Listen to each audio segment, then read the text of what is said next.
All right, good morning everyone. Hope you're all well. My name's Tim Fairweather and I'll be hosting the Books Trading course, Books Price Action Trading Room today. It's a good morning, a good afternoon and a good evening, depending on where you're tuning in from.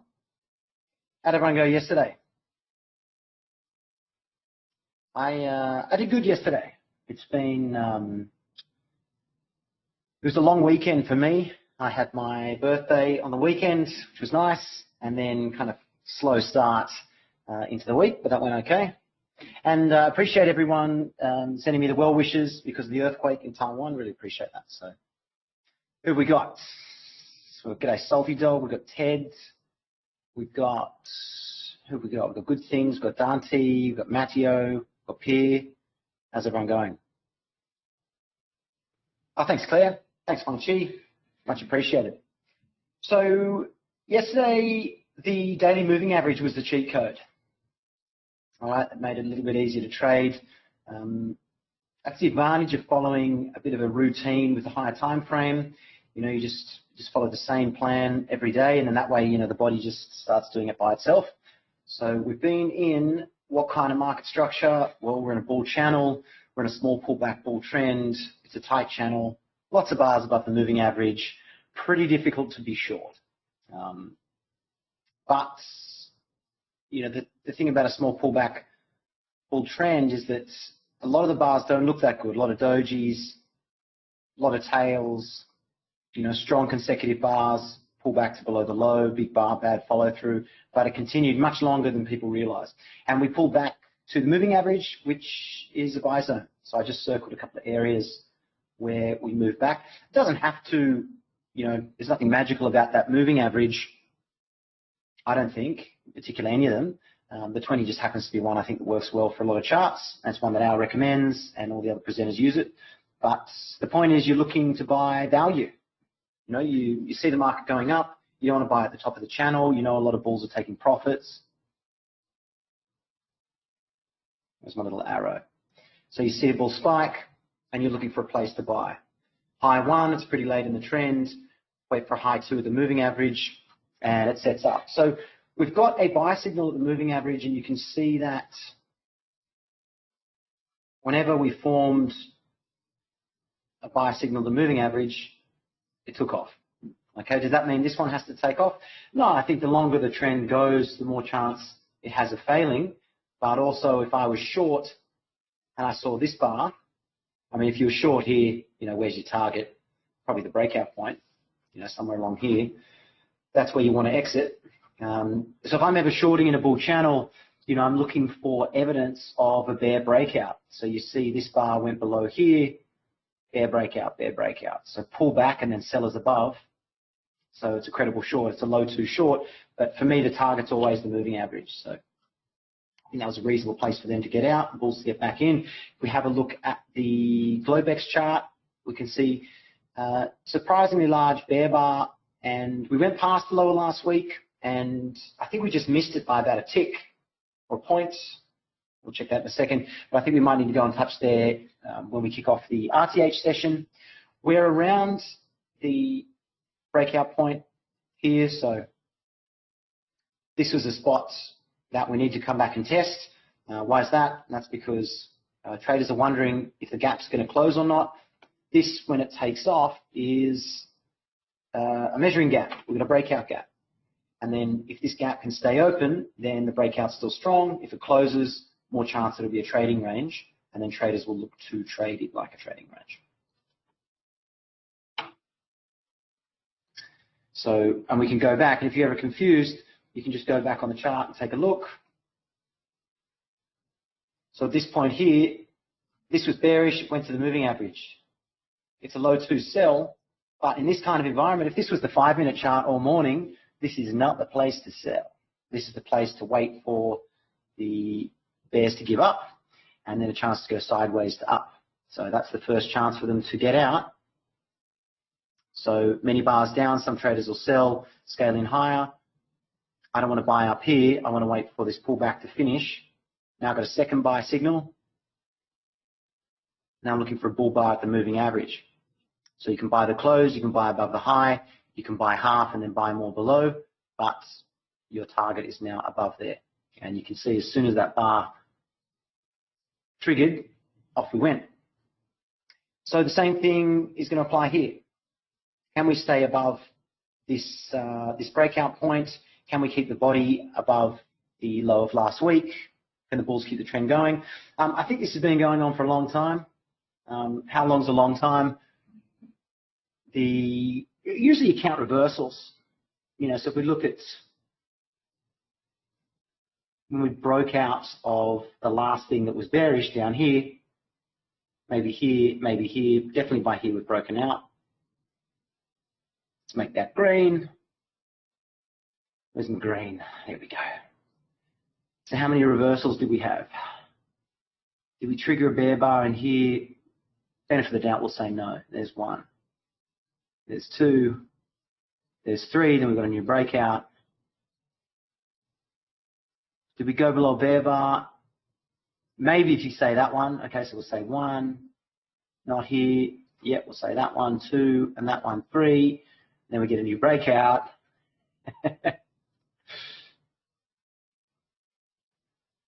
Did we go below the low of the bear bar? One, two, three, four, five, and now six. So to me, too many reversals now. I think more likely we're going to go sideways here. Does that mean we still get a new high? Yep, no worries. We can run the stops of all those bears. That happens a lot in a bull channel. It does that right up until the last time.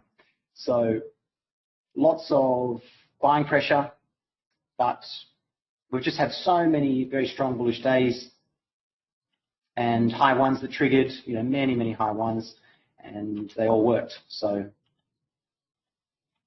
let's go higher time frames. So if we look at the monthly chart, so we've got a new all-time high. We've got a 5-bar bull micro channel, which is a lot on the monthly, closing on the highs, near the highs, so very bullish. Nothing to sell, and we've probably reached a few places for bulls to take profits. Okay, so if you bought November, there was your 1-to-1 up here, about 51.30. Let's say you didn't buy there. Let's say you bought. Let's just change that.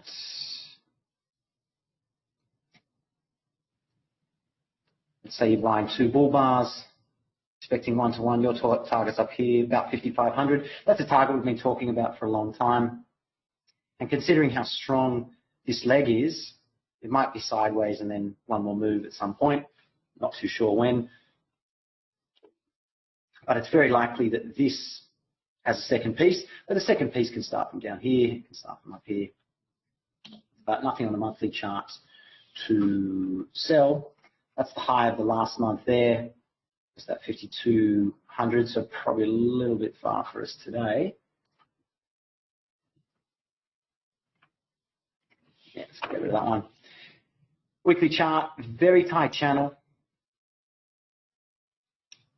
So what do you do here? No really good sell signals. Never went below a bear bar here. Never went below. Never went below. So on the weekly chart, as a comparison to the RTH daily chart, which has had 6 reversals in the last month or so, there has been no bear bar on the weekly chart that attracted sellers below it.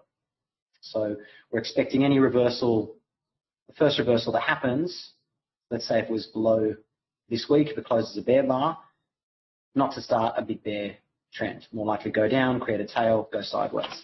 So expectations sideways to up. I think for me, when I look at a chart, I like to look at the kind of tightest trading range I can find, place that's really compressed, which is around here, which is around 5,200. So I think we're probably going back down there shortly. Very confusing price action in here. So I just expect anyone who's trading that chart to be caught out and scaling in, betting the gap's going to get closed. So, but that might be a little bit too far today. So let's have a look. Hourly chart.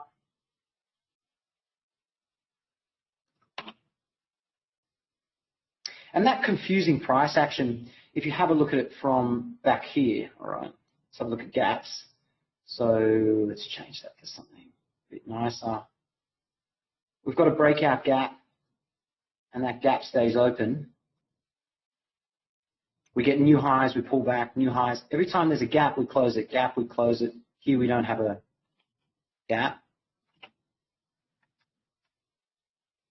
Then we create a new gap that was open to here, and we've just closed it. So we're starting to have more and more breakout gaps that close. That means we've got an exhaustion gap, so more likely the trend is going to have less breakout to the upside, more likely it's going to turn into a broader bull channel.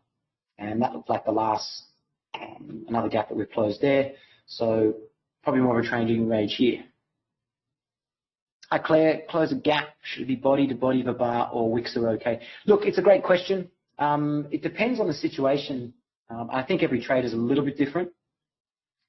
What I'm looking for in a gap, right, is the breakout point. Okay, so here is a strong bull spike. We broke above that prior high. So to me, I'm just interested to see if the bodies can close there, because the wicks are a sign of volatility, and if it's more volatile, the wicks are being larger, and if it's less volatile, they're going to be smaller and more precise. But I want to be able to have a kind of consistent way of looking at the chart that's going to help me read it. So I want to see if traders can close that gap. And you can see at that point, as long as the bodies were not closed above it, traders were happy to buy. And as soon as we close below it, you can see that next bar sells off. You know, why would you sell at the bottom of a trading range? Well, because you see a possible wedge that's failed or a high two that's failed. Now we should get more down. That's strong. That's probably going to get another leg in two parts. Now we've got a wedge in sideways. And then the same thing applies again. So on the way back down, we've broken through, and we want to see, did we break out of that range? So I kind of watch to see if there's a body gap, then I'm more interested in that breakout. And if it's a trading range, I don't mind if it's not a body gap there. Obviously, it's stronger if there's still a body gap. Let's put on the bar count. Let's have a look for what's happening today. So yesterday, big gap down, and helpful to think of the gap as your indication of where the first swing should be. So we've got a big gap down, and then we've got a bear bar. So the first bar of the day is accepting this gap and then gets followed through. So the moment you see that, you're thinking to yourself, okay, I want to be short. The question is where? And often you get a few chances to sell. Okay, it's lower probability for this just to go all the way down here. And you think, oh no, the only time to sell was the first two bars. No, very rare that happens. Strong bear leg, and then it was confusing, there was strong bull bars. So if you don't have the daily moving average on your chart, and you start seeing strong rejection all at the same price, try and look up a time frame and see where you might be. I bought here on 8, I had limit order at the 4 close, and then I got filled right at the end of that bar, and it was closing on its low, and I thought, you know what, that's not the kind of bar I was looking for. So I got out, and then 9 was a follow through, but I didn't want to get short anymore here. I thought it's too many bull bars closing on their highs. And one of the things I look for in a trading range day is, can I buy a strong bear bar below the moving average and make money? Because in a strong trend, I won't be able to do that. But when you look at some of these bars, someone could have bought the close of these strong bear bars and made money. You buy lower, you make money. You buy. And so when I see that early in the day, I'm thinking to myself, trading range day. And also because it's such a big gap, where do you put your stop? It's difficult for traders to take a full size, I think. I can't prove that, but I think it's logical. So traders are waiting for pullbacks to take a second leg, and then they're waiting to see if the market's going to go down further. So when I saw that and I was looking to get long, 10 was a reasonable buy signal, but it was okay if you missed it because you had another chance on 18. And if you find yourself missing these trades, there might be a couple of reasons. One is you tried to get long here, failed. You tried to get long again, it failed. And by the time the buy signal sets up, You're like, man, I'm just going to give up on getting long. Sometimes that's right. You're just not reading the price action. But other times, you've got to look at the leg count. Gap down and one leg. That's one. Second leg. And then often the third leg, before the third leg, you've got a two-legged pullback and then one more leg down. So this has got good context. And where's price likely to go? Well, first place is likely to the moving average. Second most likely place is the open, and then going above one. And a lot of the times, that's how I trade the open. I'm looking for magnets that make sense. Here we've got a strong bull trend coming into the 28th. A couple of bear bars. Okay, that's not very bullish. And then bull bar with bad follow through. Then we've got a tail. I don't really want to buy up here. It doesn't mean I want to sell. I'm looking for trend resumption. I'm looking for bull bars to buy. Looking to buy 21. But then none of these worked. And by the time the dojis appear, then where are we going to go? Well, most likely we're going to go back down to the open and then test the low of the day. See if there's any sellers there.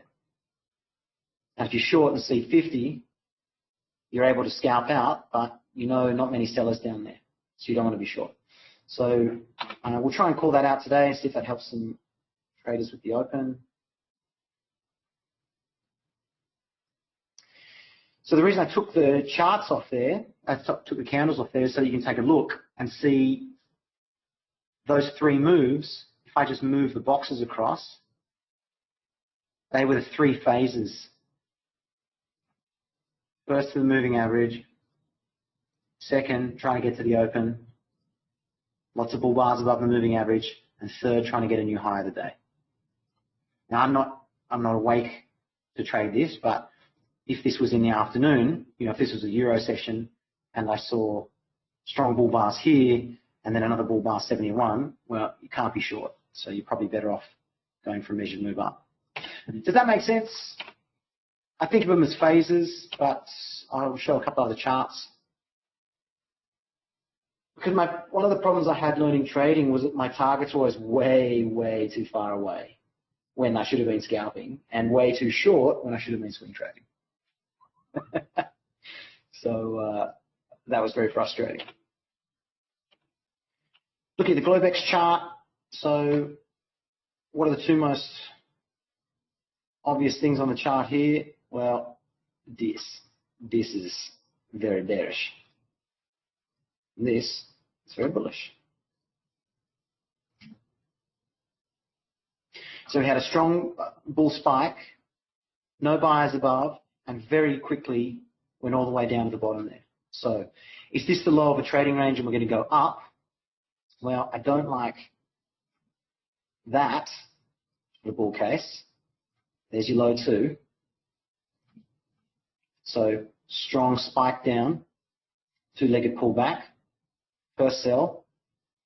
Now we've got another sell at the moving average.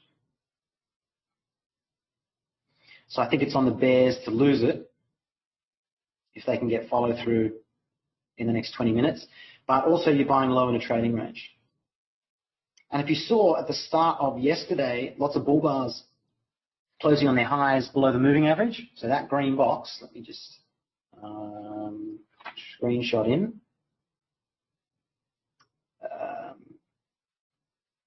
Let's do that.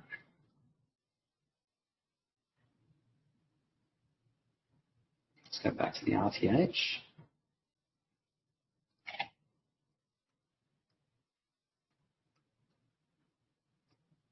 Strong bull bars below the moving average. Strong bull bars below the moving average, sideways to up. So if that's the expectation on the Globex, at least on the hourly chart, we might be in this range. Question from Johnny. Tim, on the daily, there's an open gap. Where do I start the measured move with the gap? So are you looking at the RTH? Now, RTH is obviously more tricky because there's loads of gaps. So where do you start the measured move with the gap? Which measured move? Are you talking about bears selling, just let me know.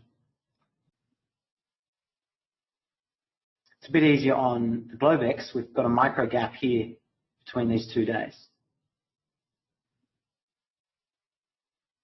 It's a bit easier on the Globex. We've got a micro gap here between these 2 days.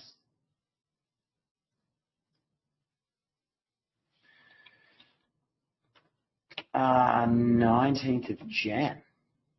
19th of Jan. Let's have a look. Oh, this one here. This was the breakout we were talking about before.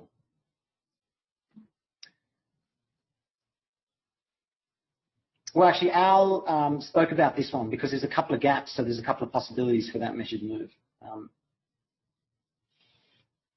So I would look at that as the prior high. So the first measured move to me is always the range. Okay, that gives us about 53.57 up there. Another way to draw it, in here we can use swing targets. You can do the same thing with that trading range there. So the middle of that gap, which was there, let's go, let's put the swing target on, which takes us up to there, which was that tight trading range. So you see the sideways action is where everyone, we went past the target, traders were hoping we were going to go further, big pullback, oh no, my profits are evaporating, better get out, those traders leave, then it sets up a high to new traders get in. So that's actually a good point. We'll put that on the chart there, and we'll say that's a swing target. So we kind of overshot that one. That's how I would do it from that way, if that helps. But if I'm trading, you know, we're up here looking at past measured moves. If I'm trading that, I would usually go from the signal bar. So that's the signal bar. I get triggered in one tick above the high there, get taken off, and you can see we came back and touched it immediately. So then if you, doesn't matter where you get in, the measured move is usually from that pullback. That's where the market says time to get long, and where everyone went sideways here, about 51.50. So yeah, does that help? It's tricky because there's infinite amounts of measured moves, but they're the ones that I find help me stay in trades longer. The other way to test it is to do the opposite and see how you go. So for example, if you sell anywhere in here and you get short there and you need a bear bar to sell, you've got a third doji, not a great sell signal, but also probably too high up to sell. And then you took that sell, you lost money. So that's another way of looking at it. I think, okay, if it was basically impossible for a trader to make money by trading the same size, like obviously you can double and triple your trading size to get out of that, and you would have got out, right? So if that's one contract, and if you sell 2 contracts up there, that's where your new break even is. And that's another way to look at those gaps. And so then you're looking at a place on the chart where, you know, traders got a little bit touched up, and then you can draw a line on that chart. Give you an example from today. Let's go, you know, relevant examples. Let's have a look. Get rid of that. Let's get rid of that.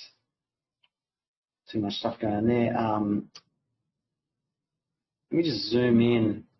This is DAX.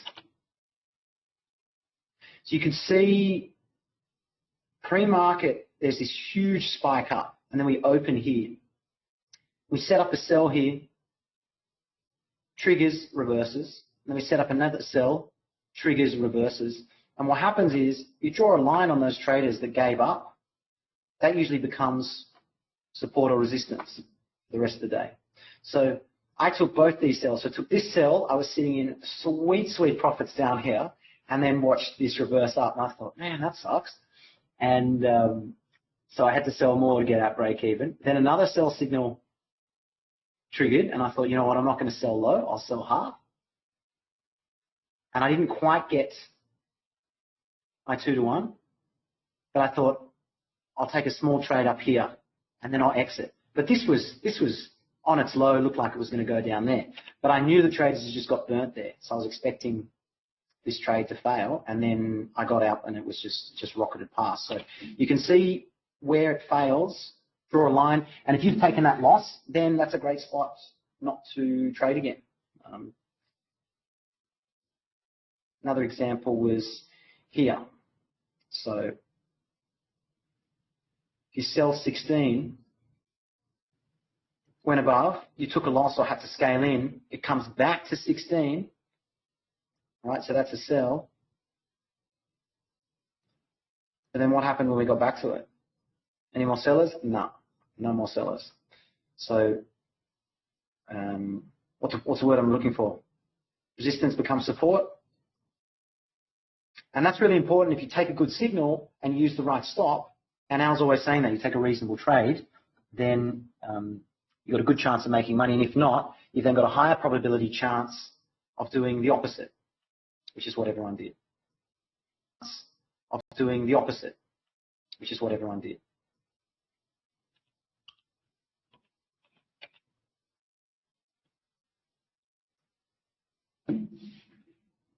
Okay, Lucid. Do you think it's a good buy signal to buy SPY on the daily chart? High to bull flag on the trend line. I'll take a look in 1 second. We're about to kick off, and I will let's have a look. Where's SPX? Oh, I hit sort and everything moved around. Let's go back. Well, it's the same thing on ES. That's the Globex. I would wait for it to trigger, and then if it's going to trigger and become the start of a really strong bull move, we will feel it in the first 5 to 10 minutes.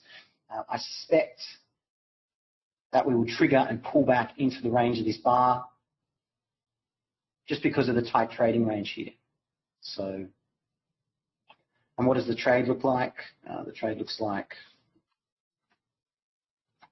that. So usually if I took that trade, I would trade 1 tick above the high for half a size and then look to add on below the low. And then if it takes off, then I'm looking to add on, during the pullback. Targeting the new high or probably the highest close of a bull bar, will be 5,300, something there. So what could stop that trade working? Well, what I've got against it at the moment is, in terms of the target up there, is at the moment we had a deep pullback in this trading range. So we're probably more likely to get up to 52.80, somewhere around there. That would be my 2 cents for what it's worth. We're going to get the Globex low and the Globex high on the chart. 90% of days break one or the other, and a very small section of days break both or neither. So we like to have them on the chart. They often set up reasonable targets, see what people are doing.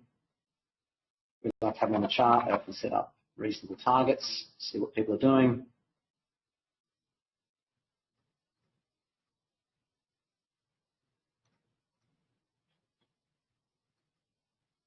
Okay, and so gap down 14.5 points, 30% of ATR.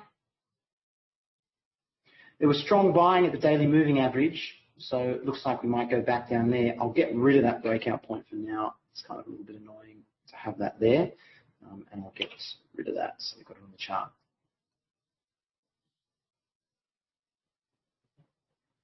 Oh, hi Claire. Yes, so in terms of the daily chart, it's the same for any buy signal in a bull channel at the moving average. The later the channel has been going, the more often traders are going to wait for the second signal. So strong pullback. These traders bought it, but they bought it for a scalp. Okay, so that means they're looking to trade this signal bar and testing the high close, basically trading this trading range. that the second time they take that trade, they're looking to take a swing for a breakout of this range and potentially higher, okay, which is around about where we got to there. So, but the entry is one tick above the high, and we can't see it on this chart because we've got too many gaps. The good thing about trading high twos, one of my favorite trades, is that when they fail, they often set up a measured move in the opposite direction. So if you take a loss, you can usually make it back, which is pretty nice. If you're looking at the charts and you think, what is price doing? Price is usually sitting in the middle of somewhere. That's a really good place for the price to sit, keep the probability 50-50.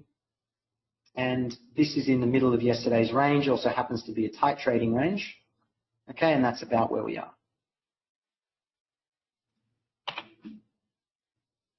This was a strong bear move. So for me at least, when I'm looking at this piece of price action, I'm thinking strong leg down, probably a bear flag. Will we get something like that? And I'll often give the bears the benefit of the doubt, and that's because we're below the 200 and we had a very strong spike.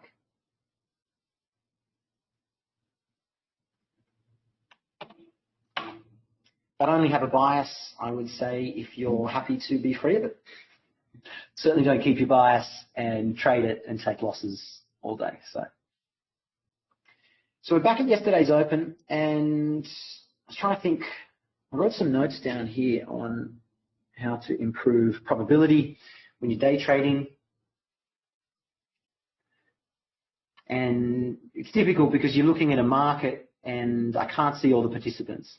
All I can do is use the chart and try and make logical deductions about what people might do in order to maximize trading profits.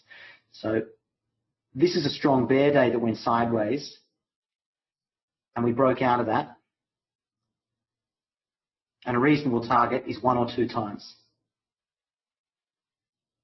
I would say 2 times because we're in a strong bear channel, a strong bull channel. So if you take that trade, most of the time you're going to lose. And if we draw that along, no surprise, that's where price is. So that was about right for the swing bears. After a bear spike, we expect a few hours sideways to up. We've got a new high. And this is pretty bullish in the day, so I'm wondering if that's going to be the next move for the morning. If I make that green, get rid of that. So we were always in long at the end of yesterday. Potentially the bulls get another go. So strong bull bar, bar 1, not closing above yesterday's open. In the middle of the range, can you buy one? Well, if you're buying one, where's your stop? Okay, you put a stop below the bar and you're looking for a new high of the day. For me, I'd probably wait and see if there's follow through.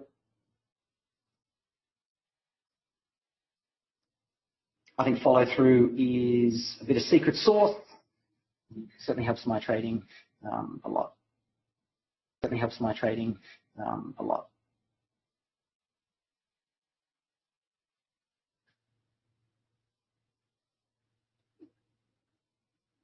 So bar opens, and how many people were just jumping over each other to buy?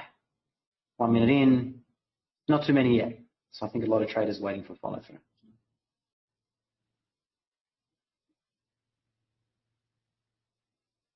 As I said earlier, I think we're going to go back to the daily moving average. We spent a fair bit of time there. 20-point trades yesterday. Well, contrary to what I said earlier, was bar 1 the trade of the day? Well, it never went far enough. And I was actually looking at this yesterday and I thought, it didn't give them 20 points. Are they going to get more down? But I thought, it's just too many bull bars to keep selling low in what looks like a wedge. And then the bulls got it with an inside bar. Let me just put the ETH on for the moment. So this is a problem for the bull case over here, this bar. So I'm not really interested in getting long until I see buyers above that strong bear bar because I like to buy and sell good bars of the moving average. But the problem with that sell is it's all the way down here. So, and that happens. You know, you're sitting there waiting for a sell, and then it moves, and now your signal's down here, and you think, oh, well, I don't want to sell down there. That makes me think the sellers that missed it might be sitting up here.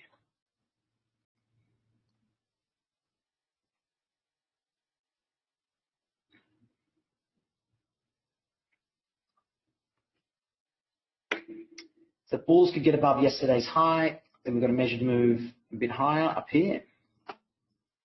Save a template here. Oh, look at that. Here's one I prepared earlier. How did everyone go yesterday? Let us know what bars you bought, sold, what worked, what didn't.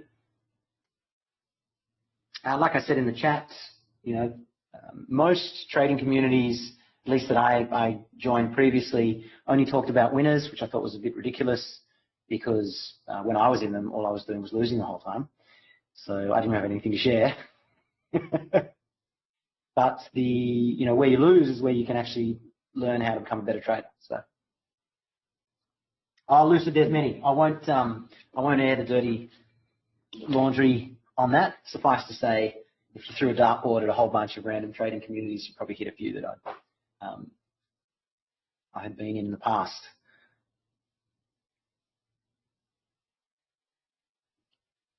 And I'm sure there are many people in here who had similar experience. We had a bull channel yesterday and we broke through the moving average. So a lot of traders look to buy there.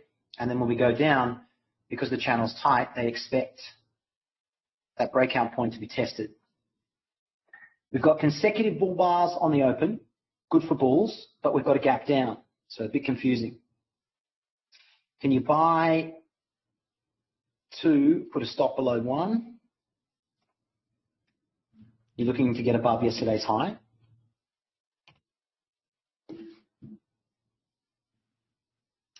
For me, I don't like to buy on the moving average unless I'm going with the trend, and here we're kind of doing the opposite. So here we're below the moving average, selling, no worries.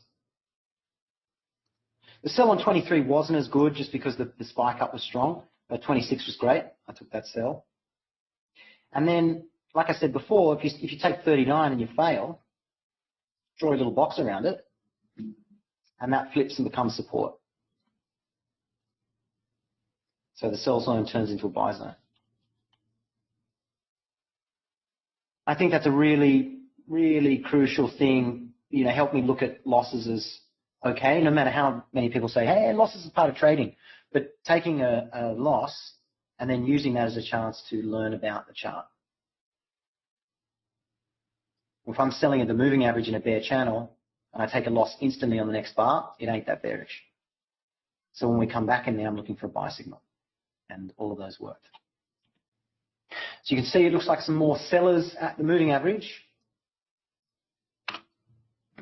but no sell signal yet for the bears. 1 and 2 are pretty good. I expect to get one more bar, but let's see how strong it is. Someone asked me what helped on the journey towards productivity. Well, I tried so many different things. And, you know, it might be hard to say just this one thing. But one exercise that really helped was finding out where I was losing money in terms of time of day. And that happened to be I was losing a lot of money in the pre-market and then making it on the open and then losing it at midday. So by erasing the pre-market and midday trading, suddenly I became way more profitable. And it might sound oversimplified, but it really worked. I was not clear on what the market was doing in the pre-market, and I was too tired by lunchtime. So, hi Lucid, when you do replay back testing, do you only do them for the AM session? I tried to convince myself to only do that, but no, I do the whole session. Ninja Trader is just such a great program. Like, it's free, and you download all the market replay data. It's just phenomenal. They obviously make plenty from all the comms, but mate, it's great. Highly recommend, get on there, market replay. You can play it fast, you can play it slow. I think the main thing is to get your reps in. What does Tiger Woods say to young golfers? You've got a tournament coming up, 1,000 touches of a golf ball a day. All right. What did Kobe say? Well, if everyone's shooting 300, you need to shoot more than 300 every day. Someone then asked Tiger, what if I haven't got a comp up, but I want to become a professional? And he's like, oh, we'll just keep touching it 1,000 times a day. So, yeah, get your reps in.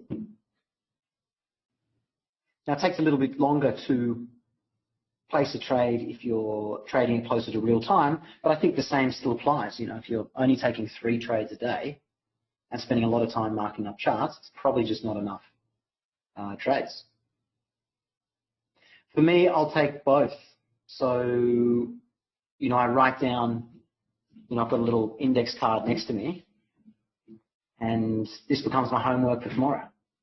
So if I miss a trade or I hesitate on a trade that I would usually take, I write it down. I usually go and replay it. I think that helps. So. Oh, Pat, yeah, appreciate you sharing that. No longer trade the Euro Open. Yeah, Euro Open can really swing. It really can. And if you if you're tuned into it, then I think it's brilliant. But the US Open and the Euro Open are often a bit different. So no, that's brilliant. Find what works. So 3 was a good bear bar, but didn't go below anything. So, like I said, I thought we'd get one more bar up. Yeah, Claire, you're talking about the yesterday's Open. So on my chart, I've got the OHLC. Excuse me. Yesterday's high, low, and yesterday's Open. And what I'll do is I'll put today's Open on at some point once we get a few bars in. What I'm looking at, I don't have any basis, you know, scientific research for this, but I really believe that's a critical price when we're sideways. How many closes we get above yesterday's Open? Because traders are wondering, trying to predict where the next 20 points is going to be, as Al would say. And so I want to see if we're getting closes above yesterday's Open. Well, more likely the move is up here. And if we can't close above there, then what do? You're probably in the middle of the trading range. So I'll go back and we'll take a look at it here.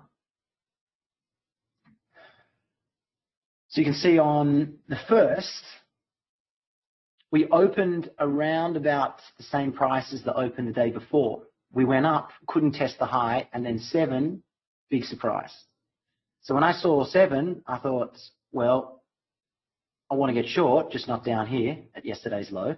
But you've got to give the bulls a chance to buy. And had we gone 1 tick above that bar, I think the rest of the day would have been different. And the moment that breaks, traders decide, okay, well, if I put a stop above yesterday's high to the Open, that was a measured move, and now we've got another one down there. Perhaps we're going to go down there. That's the next measured move. So I think that helps in day trading, so I keep it on the chart. Measured move. So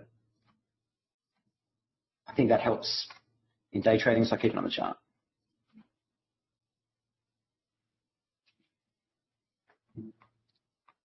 Frog ambience.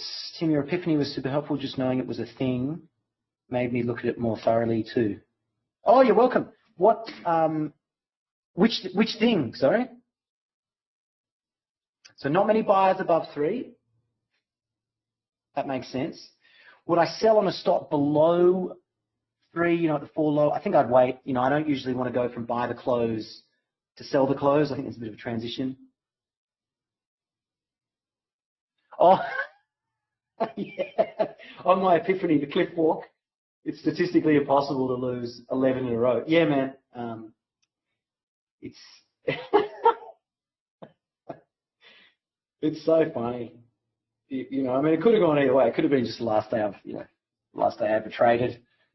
But I was like, no, man. If it's possible to do that, it's possible to do the opposite. And that's why I'm big on mistakes. I really like Trader Tom's material he puts together. You know, I don't follow his signals. I'm on his Telegram chat on his resources. Sometimes he's got very interesting research. But I just really like it that he puts a lot of hours into his mistakes. And you know what I mean? Like he's not afraid to show the losses. You know, even puts them in his book. I think that's a really, really good quality. I think the best choice here is flat. We're sideways of the moving average and we're in the middle of a trading range. Bulls would like the low to be here, but my bias is that the low is somewhere down here, and that's going to make buying for me just no good on the risk reward. Good on the risk reward.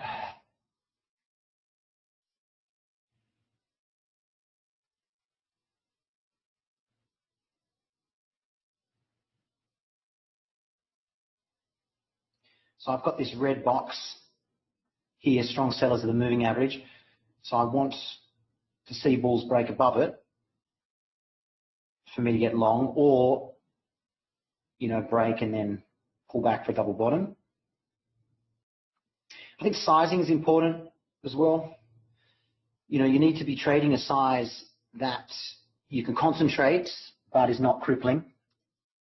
And that can be hard, particularly if you're taking losses and you think, oh yeah, well I'll just load up this one trade and then I'll just make it all back because it's high probability. But also that trade can lose, and now you've turned a small loss into a larger loss. And then your emotional state is gone. So having that sensitivity to feel when you're off and saying, you know what, I'll come back tomorrow, is really, really good skill. But no one likes to go home, you know, and feel like a bit of a loser. But if you can see a way to limit the damage on those days, and you can, you know, consistently make a few points on the other days, you'll find that your equity curve is sideways to up where we want it to be. I see on the Discord people trading some very large size, and you know, I don't know, you know, when they say it's in contracts, you know, I've just closed, you know, 14 contracts and I've got half running still, and I think that's a lot of contracts for someone who's typing a lot on a Discord. You know, it's potentially, I don't want, you know, they didn't say the instrument, but not necessary to trade that size to make a lot of money. That's it. The owls, you know, the owls I don't care size. Yeah. And that becomes, I think, a really important part of the concentration is, can I really pay attention to doing this trade correctly, win or loss? And I grade myself. Let me just find the thing. So I mark up my trades the next day, and then I give them a rating. So, you know, SE, WE, ME. Strong entry, weak entry, mistake. Add on if it's in profit, scaling if it's against, and then exits. And I think that really, really helps. I like the discipline. It means that even if I have a good day, but I've made a lot of mistakes, then I've got homework to do. One of the biggest dangers, I think, is euphoria, and that comes from, you know, you do well. And so you wake up the next day, and instead of doing your homework, you know, you're out to brunch and you're going for a run and you're like, I'm the world's greatest trader. That session is usually a big loser. in my experience anyway. So my biggest losses come after days where I've absolutely smashed it.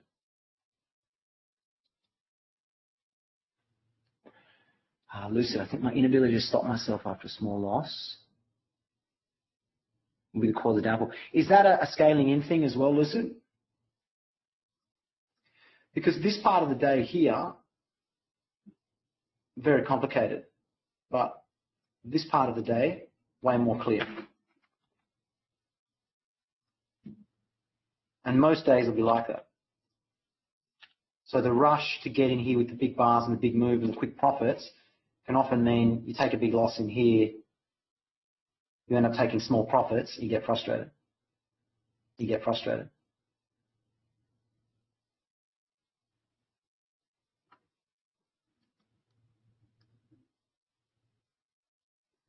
So lots of bull bars, but where are the breakouts? Bull inside bar, Bear's trying to get a second sell signal, but we are in a micro channel. So I don't want to sell below anything just yet. If this is going to be a strong bull trend from the open, where are the gaps? So far, no gaps. So if we can't get above yesterday's open, well, then we need magnets. Today's open, the one low, Globex low, and the daily moving average. So let's see if I can get.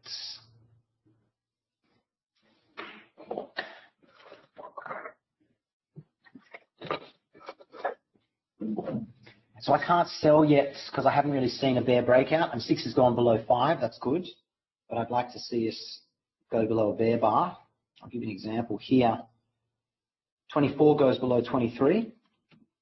So I want to see, Goldman Sachs or someone else selling below a bar, and then 26.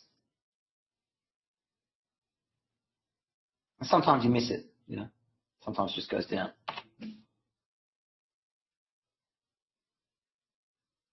And it works the other way too. You've got bulls buying above bull bars.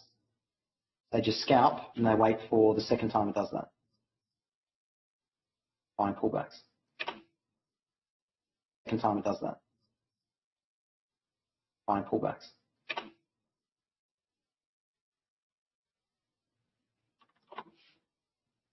Does anyone grade their trades, or how do people refine their skill? So RTH charts on the hourly, lots of bull bars below the moving average, good for bulls. So traders buying a pullback, expecting maybe a test of the high. 15-minute chart has a bit of a wedge bear flag look to it. 1, 2, 3, but no sell signal yet. So more trading range price action. 3, but no sell signal yet. So more trading range price action.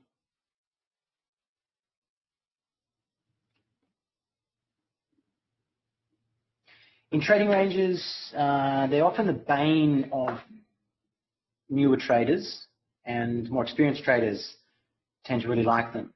They're quite consistent in terms of leg count. 1, 2. 1, 2. 1, 2.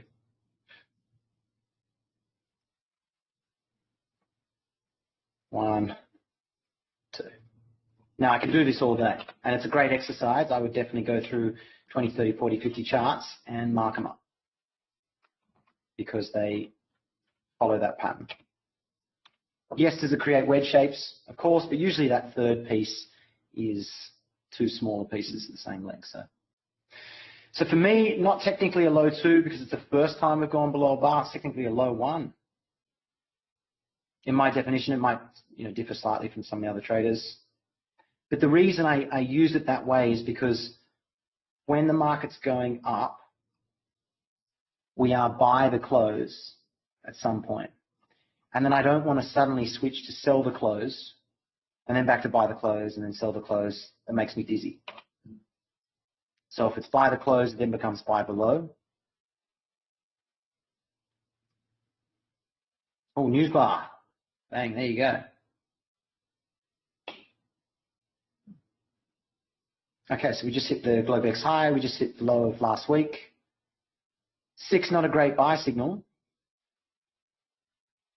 So we've got a magnet at the 6 high.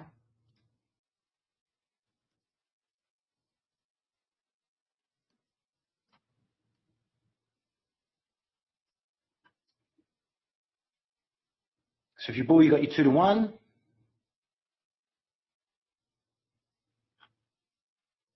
Still going, rocketing.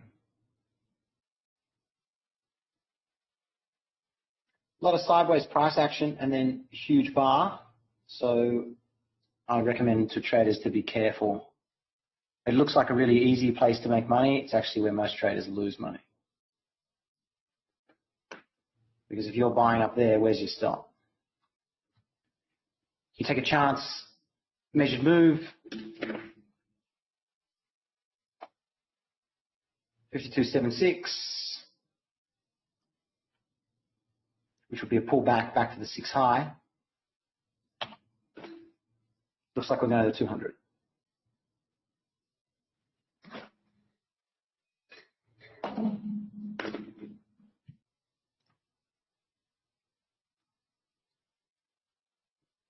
So if you bought 2 and put a stop below 1, your 2-to-1 target's up here at the 200.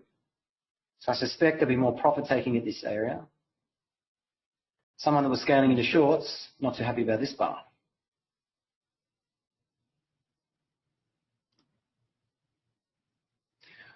So 60-minute moving average, big spare spike, and then pull back, pull back.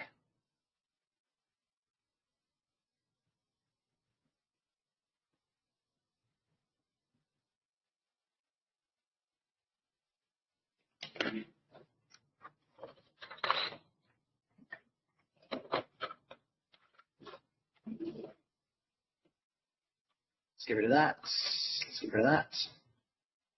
So we're back above the low of last week. Let's take a look. Last week. Let's take a look.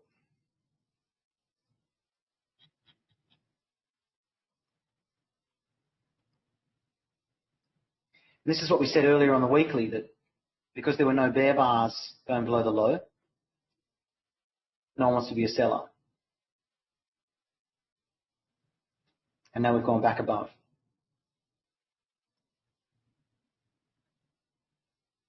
And Lucid, you're talking about the signal on the daily chart. So traders can buy there and then buy the pullback or buy below the bar. And they need this to close to be a follow through signal. Yeah, no worries. This is, so we've got a news bar and the question will be, are traders willing to buy up here and create a follow through bar? If this gets follow through, then the measured move of yesterday's range makes sense. The breakout point here makes sense, and probably more likely to get a swing target up there.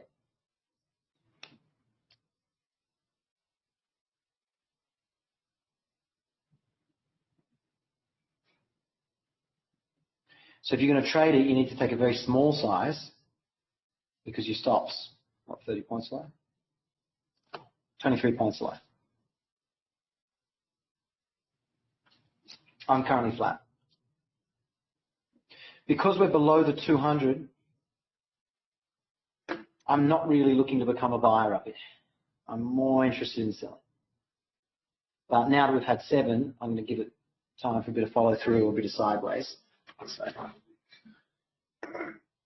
if you're short here, where do you take profits? You mean losses?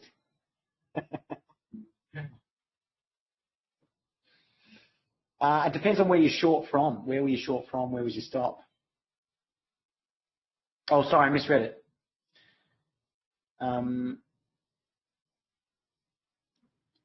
If you sell here, where do you take profits? Well, it's the same thing. Where are you going to put your stop?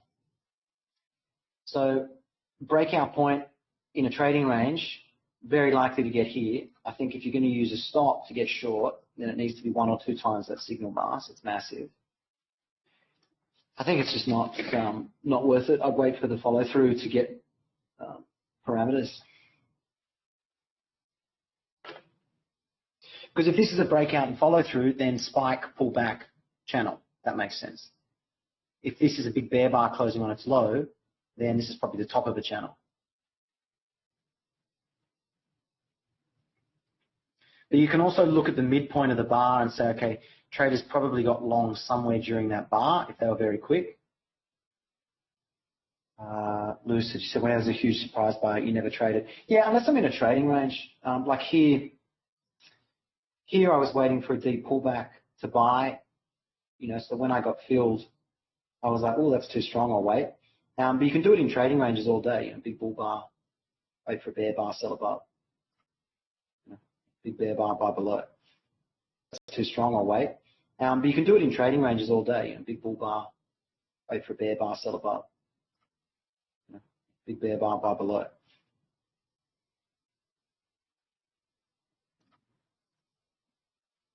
If you faded all these big bars, you made money. So if we go back to here, huge breakout bar and follow through, spike, pull back, and now we've got a channel, spike down, sideways. So traders waiting for a pullback to sell. They're not selling the close, they're selling for a pullback into that bar.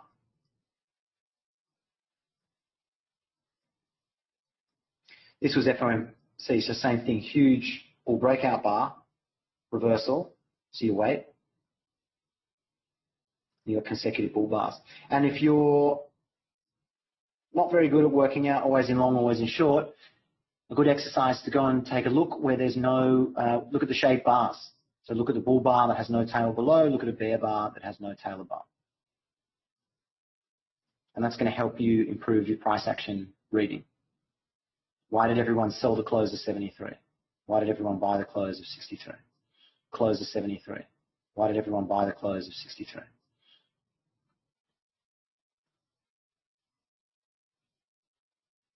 So same thing FOMC was doing.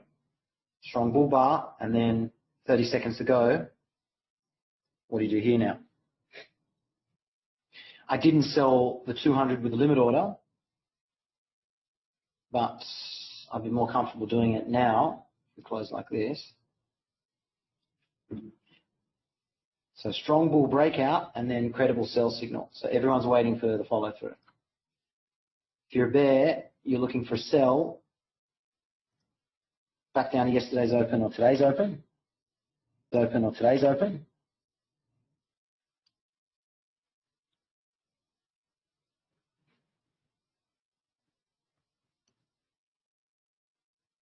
Would you buy a 50% pullback?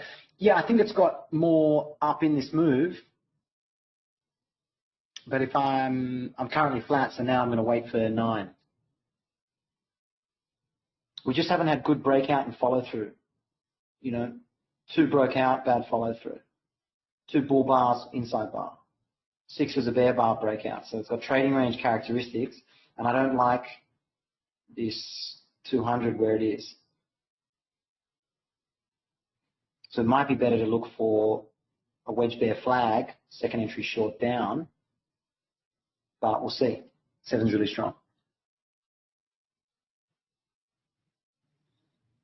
What I like for the bulls is buyers on the moving average went above yesterday's high. Went above yesterday's high once. So I suspect there'll be buyers at low last week, breakout point, yesterday's high.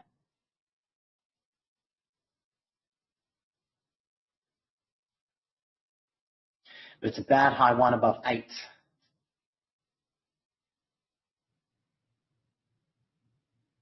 Might get a second entry long here. Oh, thanks, Royal. Yeah, I was wondering whether when JP was speaking.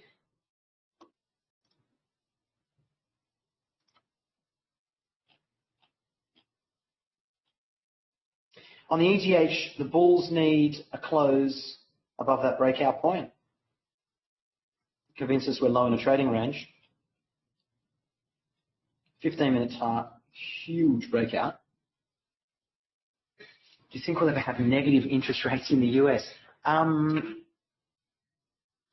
don't think so.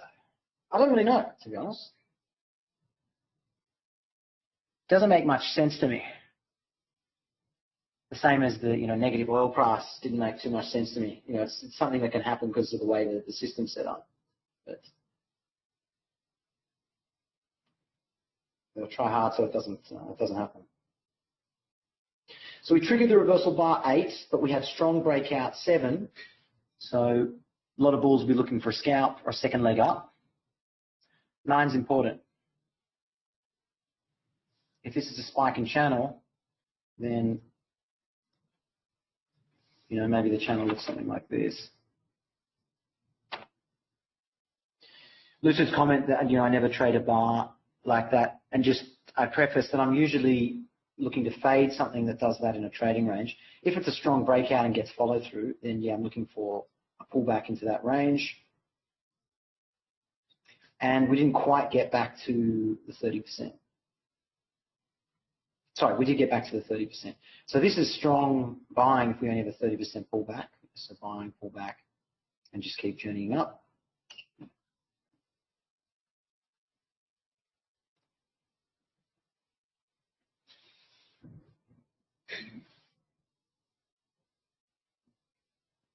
So can the bulls close above 8 and above the 200? Can the bulls close above 8 and above the 200?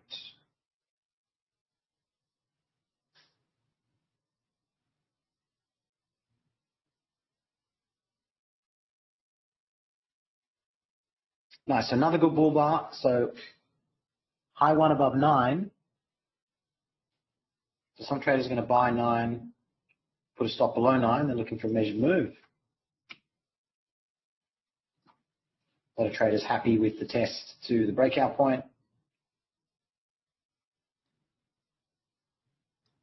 It's a measured move of that range to the breakout point of that low. Do you buy there? Do you wait for a pullback? See if you get a swing up.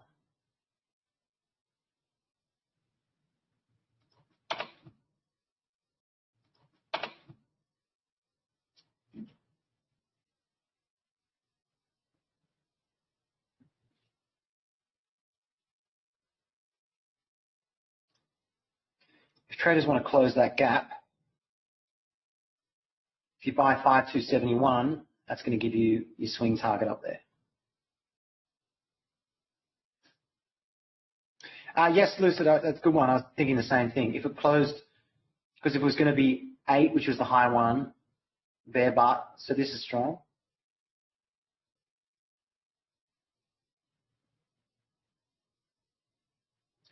But trading range price action here, so 1 pause, 2 pause. So will this be parabolic wedge top high of the day?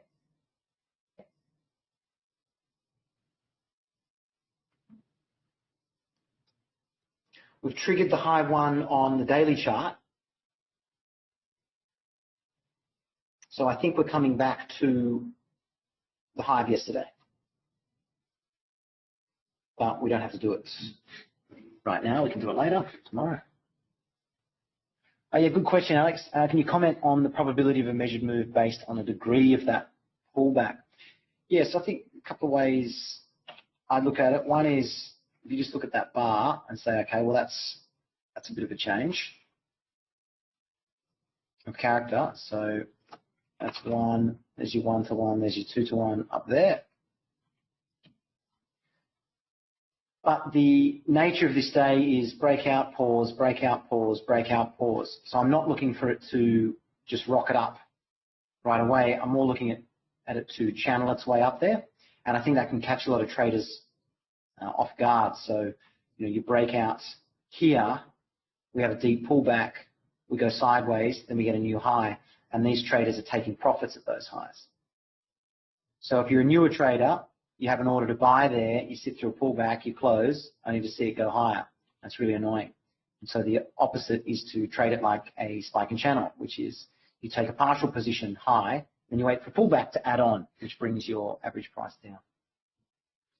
So if you're buying 9, I would buy 9 on a small size, looking to add on lower.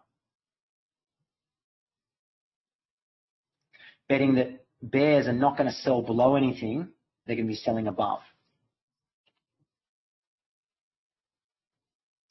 So probability of a measured move up. I think we're going to the breakout point, which is sitting in the middle of those measured moves. So, you know, give it a number, let's say 60. But I haven't seen a close above the 200 yet. So when the bars are this big, it can kind of convince you that the targets are really juicy, and that's fair, but it also means the pullbacks are often stronger than you'd like. Give an example was the other day, you know, you've got a bear bar that's 11 points tall and a pullback that's 8.5 points. So selling the close of that bear bar or selling below the low did work out, but you had to sit through pullbacks all the way and hold 1, 2, 3, 4, 5, 6 reversals to get there, and that can be difficult. So you see the spike.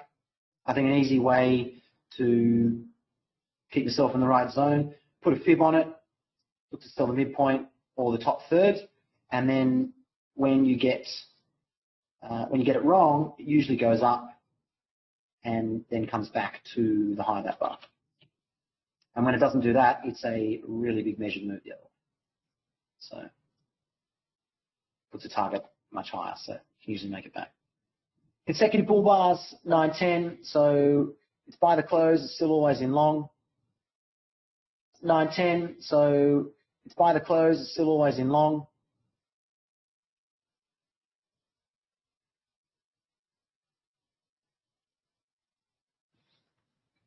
We've got a couple of targets above with a measured move of yesterday's range. We've got the breakout point from the first.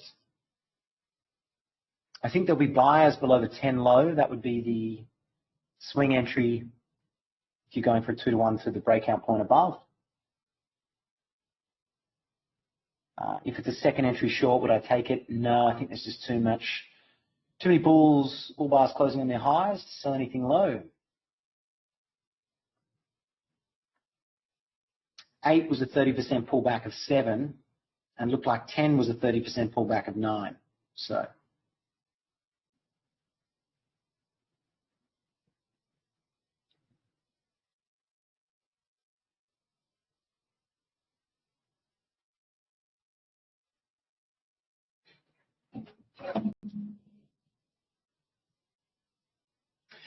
we're coming up to the close of the hour in about 8 minutes. So it's looking like a big bull bar closing on its high, and the bulls want to close above this moving average. It's starting to go sideways here. TRD, NNN, not in room today. Nice. We should fix that. So if you're on the chat, you're in the room. Otherwise, I'm answering questions for people that are not there.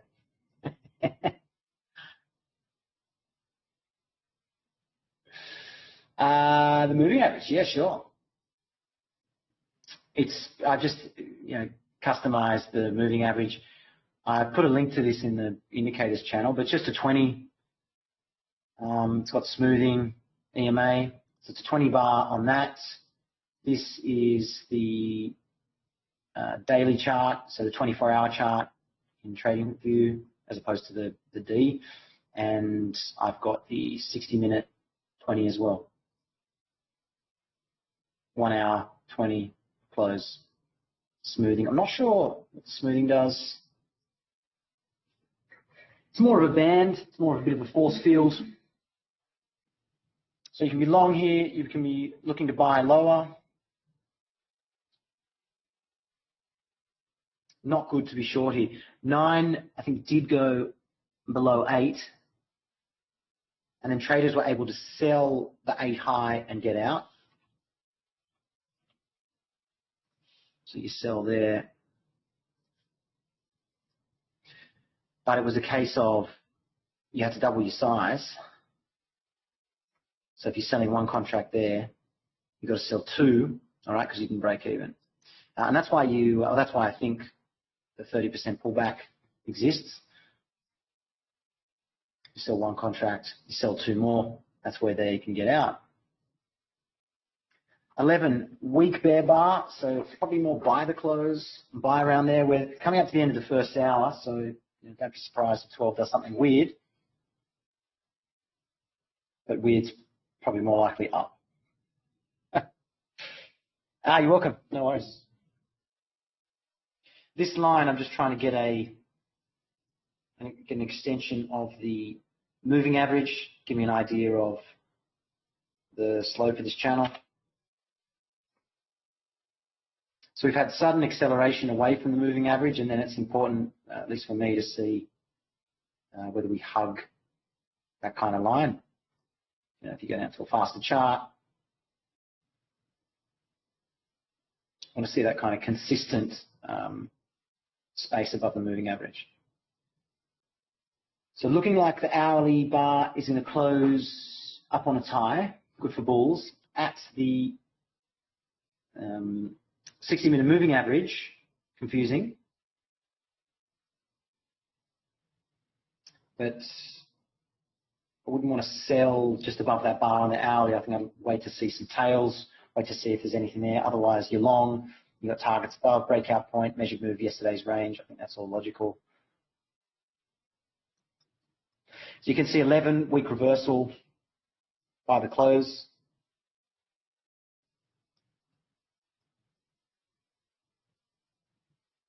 6 was also weak reversal by the close, but I don't usually like to buy the bar before news. Sometimes you can do really, really well, and other times you've got to work your way out of a bar that goes the other way.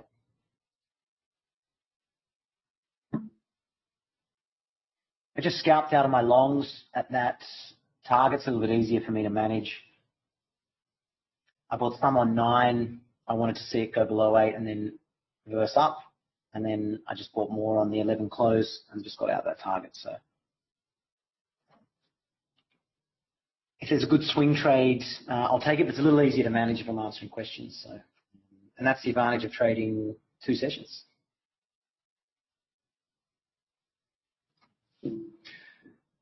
One to one of 9 is 52.80, but I think 52.82 is the place we're going to.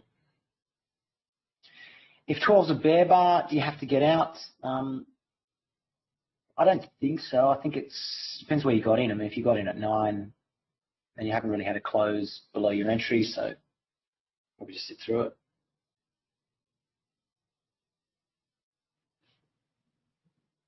Oh, Parth's got a question about price action of yesterday. Thanks, Parth. Okay, let's have a look. Parth's question is, if you bought the close of 7, yes, reasonable.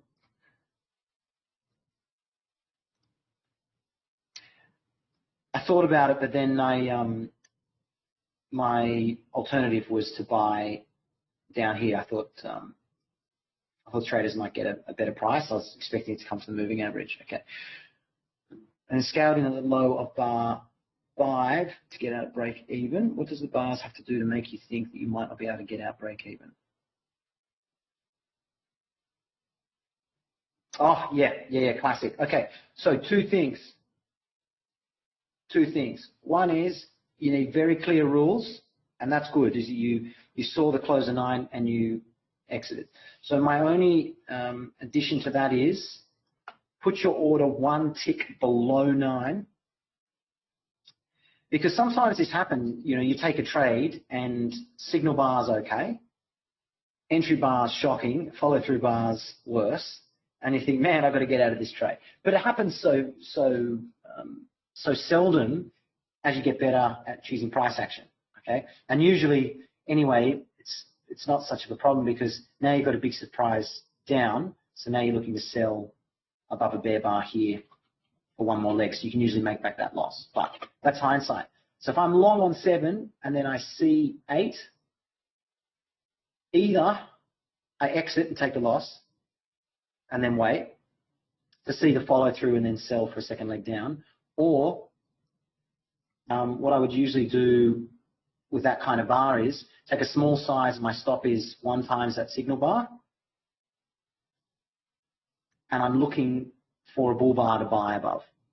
But if I see 2 consecutive bear bars closing near their lows, I'll then just move my stop up to here. So I take a loss on a small size down there, and then I'll trade a full size for that second leg. So does that make sense? So you take a small loss, and then you're back to your full size for that scalp. Oh, that's the wrong one. But the alternative is, if you're not sure if the market's changing, instead of buy the close, put it 1 tick above the high, do the Al Brooks. Because once that stop order triggers, that works the same way as 9. So once you trigger a stop entry sell below 9, traders sell above, betting will get back. You trigger a stop order buy above 7, traders are going to buy below, expecting to get back. And if you, so you look at 6, stop order buy below, you can follow along that line, a lot of price action. We didn't trigger it there. We did trigger below 12. So traders sell below 12, they'll sell above.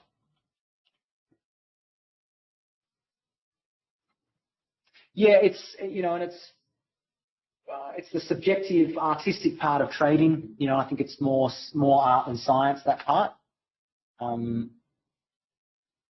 You know, but if bar 9 get a follow through, big pain trade.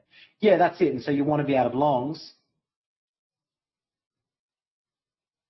But I think you know, this is not a place I want to sell once you've got, you know, 3 consecutive bull bars closing on their highs. That's probably a channel if I'm selling, I want to sell up here. And I think if you put a fib on it, that whole piece, yeah. And it's usually this way. So that's why the fib is just the best. Just the best trading tool. Best trading tool.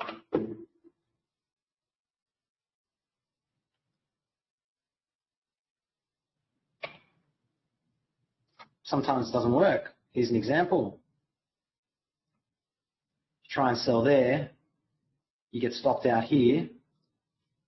So you draw a line on your chart there, that becomes a buy zone.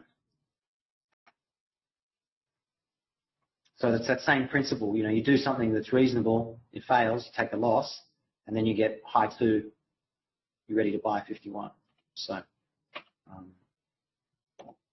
but yeah, go and do a few charts on it. 7's so big it keeps changing the size of my chart. Oh, Med Guy, great question. That looks like a good one for Google or ChatGPT. I just copy paste that one in Google, sorry. It depends where in Asia. Blue Horseshoe likes Anacott Steel by Fox. Bought limit order tick out of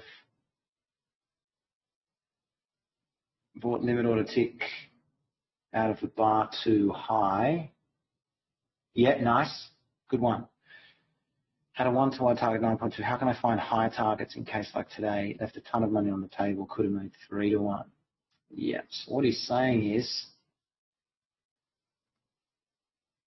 sells there.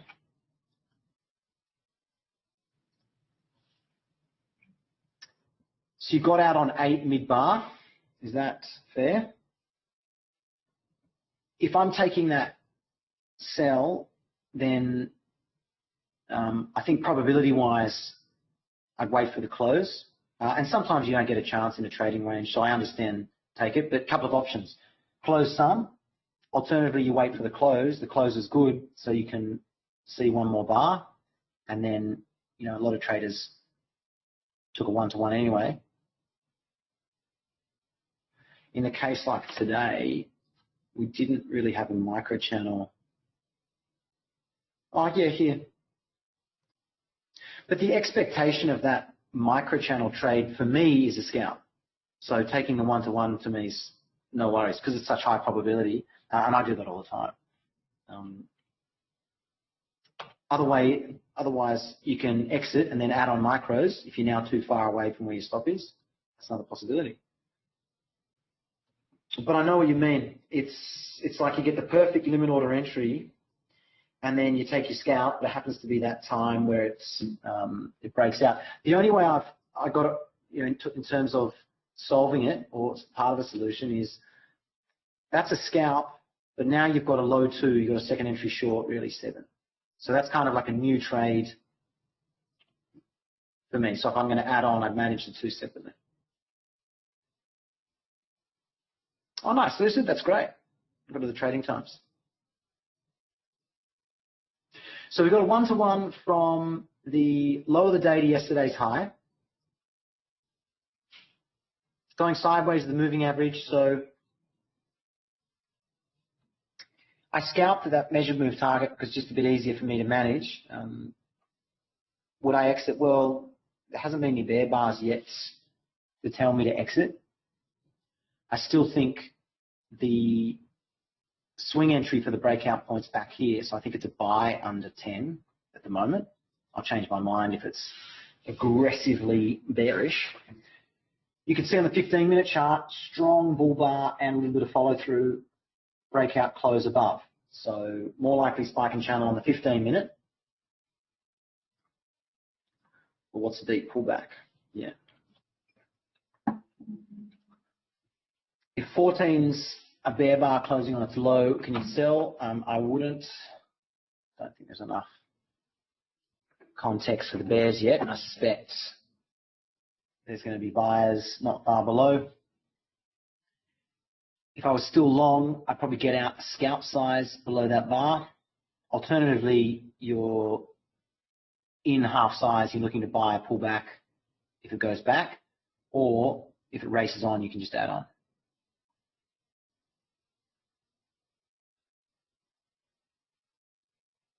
I think MedGuide, there's also there's indicators. I don't know if you use TradingView or not, but I'm pretty sure I can get an indicator up to show the Asian session hours potentially.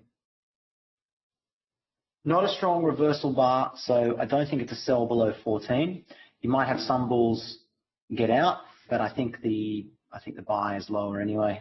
So on the 15-minute chart, we've got a bull micro channel, so buyers at 52.70, 52.65, somewhere down there.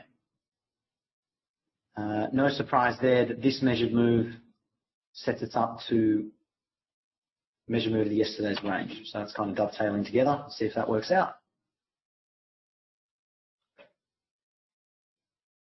Oh yeah, no worries. Yeah, I mean if you're stuck, it's free to download anyway. To just go on the website. So I did. We had several. We had a big one. I actually woke up to the earthquake because I was up late trading, which often happens on the US session. You get this kind of triangle on the open, and it can be hard to get good signal bars. So I did a bit of scalping, so I usually stay a little bit later. But then I woke up to an earthquake. I had a few things fall off the shelf. It wasn't. I got off really lightly, but yeah, it was a couple of hours away in Hualien. Hualien happens to be where all the best nature is, all the mineral hot springs and waterfalls, and it's pretty dangerous there because of the volcanoes and the landslides. But I was lucky I was there on the weekend, so I'm lucky I got out of there.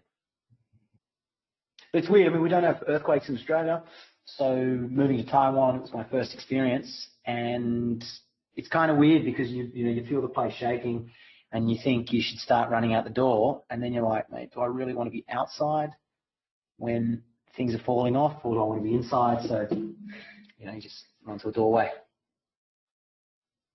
If 15 closes below 14, is it a good place to short? Royal, I'm going to say, what am I going to say here? I think it's a buy zone there, so I think the short is only is low probability. That means you've got to take it for a swing. So what you're saying is sell there to get back to the breakout point. So I'd only take it if you can really take it for a swing, because if you sell below bars in a bull micro channel, you'll usually lose. I'm flat. I'm looking to buy a pullback, 52.70, 52.65, somewhere there. But 14's got a tail, 11's got a tail. So I think the bears are kind of giving up. They thought 8 was the start of something good, and it's turning out to be the start of something good for the bulls. So that same principle applies. If you get short and then you sell 8 and you get stopped out, that becomes a area for buyers. Yeah, listen, I'm in the capital. I'm in Taipei. I mean, the earthquakes are very, very infrequent. I mean, there's no war talk here. It's only on foreign news channels because the war talk or invasion talks have kind of been going on every week for the past 20, 30, 40 years. So most of the locals don't pay any attention to it. Which makes sense. It probably sounds strange to the rest of the world, but if someone had been saying they were going to invade every week for 30, 40 years, then at some point you just got to carry on. So,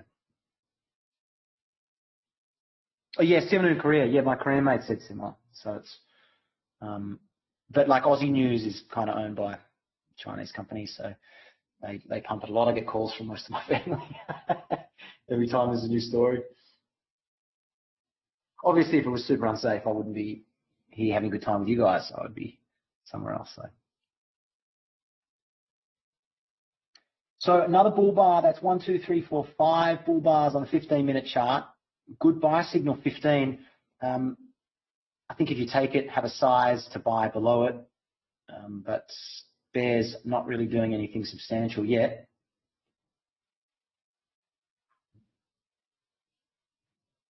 I got out at this price, so I'm not willing to buy on a stop back at this price yet. I'd like to see it close above it. Johnny Cass, do you think bulls will keep this gap open? Well, I mean, at the moment, yeah, I've got no evidence to say that the bears are going to close it yet. I mean, this is still the 200, which means higher time frame was a bear spike. So I don't think this is the lightning. I don't think we're just going to take off and never come back. I think this is going to turn into a bigger trading range. But trading ranges close gaps. So if you're talking about, the breakout point gap here, yeah, I think that's going to close. I'm looking to find a good entry point for it. 15 does look good. Let's see if 16 followed through, pull back. So it's a tight trading range, so I can't buy the close, I can't buy on a tick above the high. It's just one of my rules for myself that just help me stay out of trouble. Try and match the order type with the market cycle. So we've got a full spike and channel. I can't buy on a tick above the high in a channel. I can buy a tick above a bull bar down here or here, but not here. So you're trying to get long and you see 40 yesterday and you think, oh man, I'm missing the move. That's all right. Anyone that bought above that high probably had to get out down here. But you see it and you go, okay, I'm in a channel. That's the 50% pullback. Sometimes you don't get the 50% pullback when it's really strong. You only get a 30% pullback. But that's okay because now you know it's really strong. Yeah, 30%. Sorry, here's 60%. You know, and then 20, 30% of the time it just rockets up and you're like, okay. But the probability is so high the rest of the time you do it, I don't think you care too much about it. Same again here. You can do this all day. But you've got to be patient. And that means sometimes when you see this stuff, there's going to be a second leg, but not here. The second leg's going to be down here.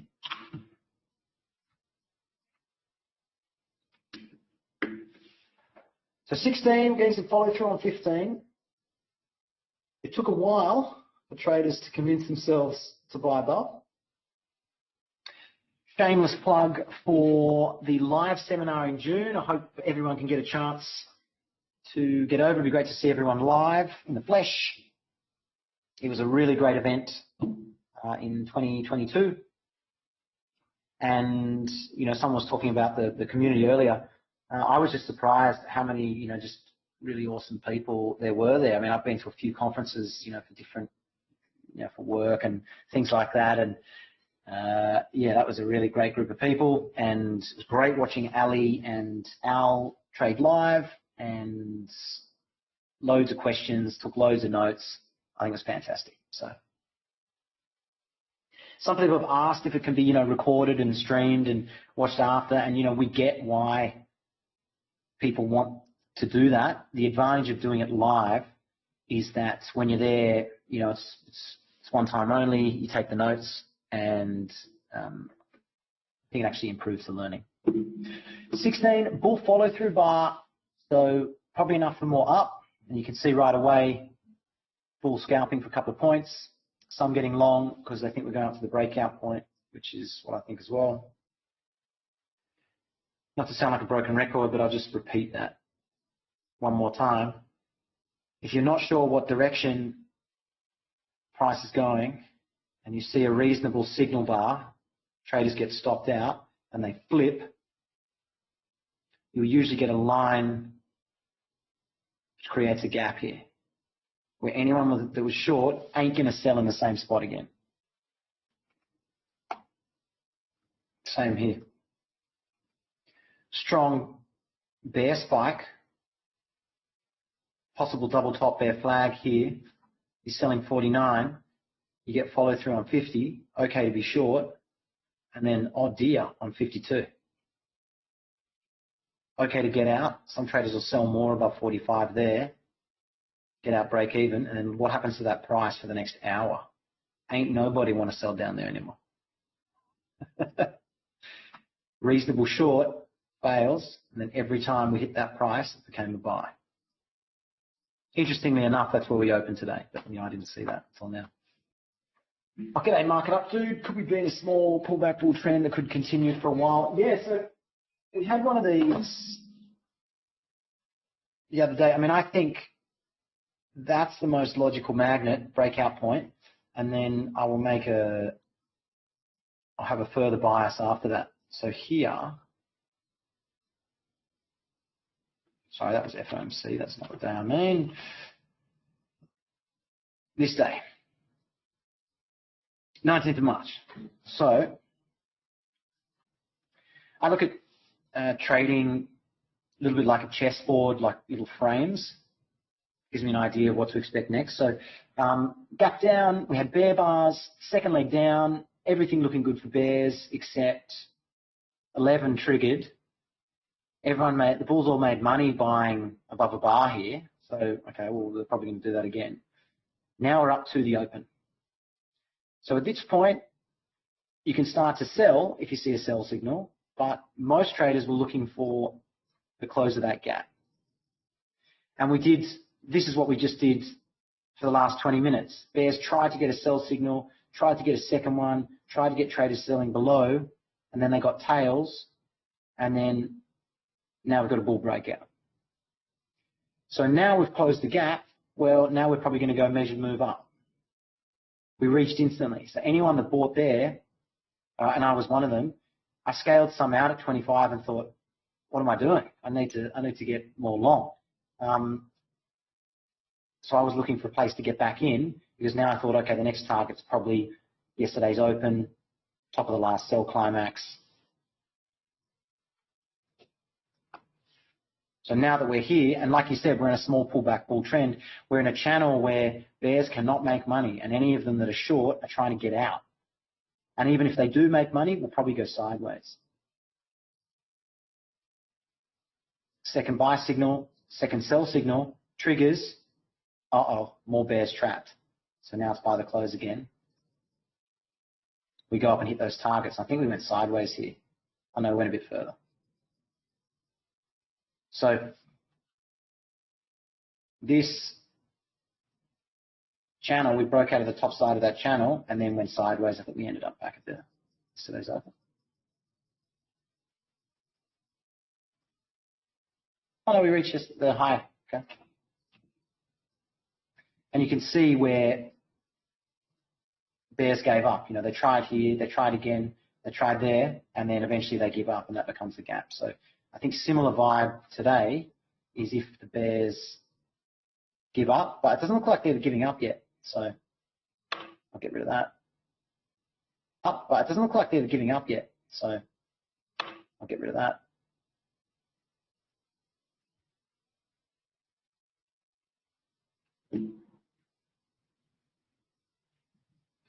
I'll get rid of that, get rid of that, get rid of that. So gap down, reversed, measured move target.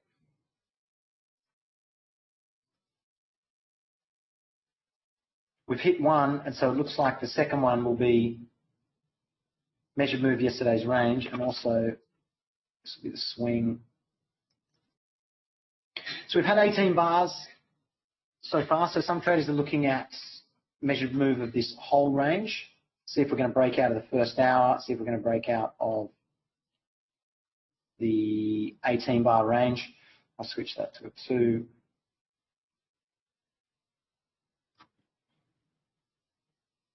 Back up to this top trading range, 27th of March. This was, if you can imagine the daily chart, bull bar, a couple of bear bars, bull bar, and then high 2 that we've just triggered. So I think we've done, okay, we've only done 30 points. So I think these targets are likely. Getting above there, it'd need to be a very big bull bar. So RTE KC is still waiting on the pullback. I am. I don't use the limit order on bar 18 or bar 12. I just like to wait for it to finish. Sometimes it does funny things. But yeah, I'm looking for one more bear bar to enter. But you can see all these tails. So that those tails tell me, okay, well, if that's the top of the channel and that's the bottom, then maybe somewhere in there, as scientific as that might appear, it's probably where I want to be a buyer. It's probably where I want to be a buyer.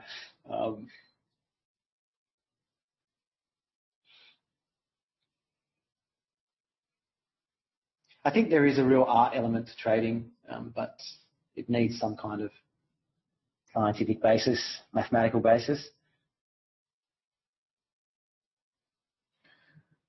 Johnny Cash, looks like bulls taking profits on bar 9 1R. Oh, yep, nice, well spotted. My bar 9 1R is a bit higher, 52.80. But see, in that case, for me, because we've had a pullback, I would use that measured move target. So I'd be using the breakout point. But it's okay to be more conservative, get in and out, that's fine. Bull bar, bull micro channel, so probably buyers below. We've got an inside bar. Is this going to be the start of a big reversal back to the open? Probably not. One leg, pause, two leg, pause. Could this be leg 3? I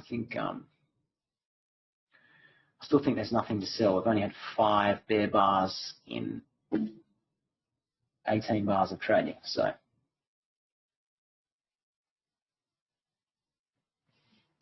this was buy the market, buy the close, buy above, and then buy below. So I think we're still in a buy below phase. I was a bear and shorted 8. Still haven't reached a scaling point. So yeah, still think breakout point's good.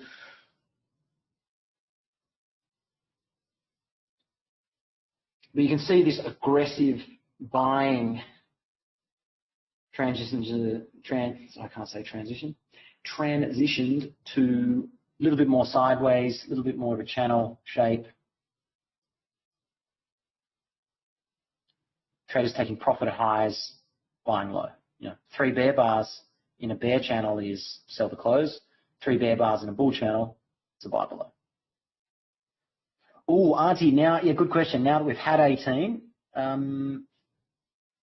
look, I think you could take a partial entry below that. I don't think we're going below 52.74 with a close. So anywhere in here, I think is okay at the moment.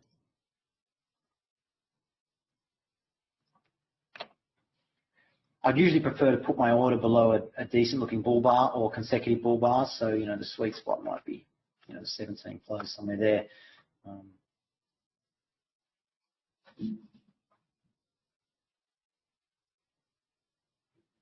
But because there's so many tails, that's why I'm expecting a pullback. It's not happening.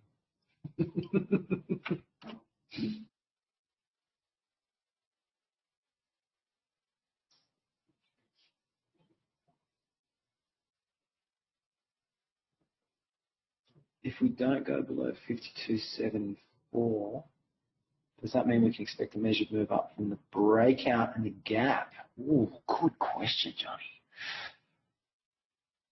So you're using, yeah,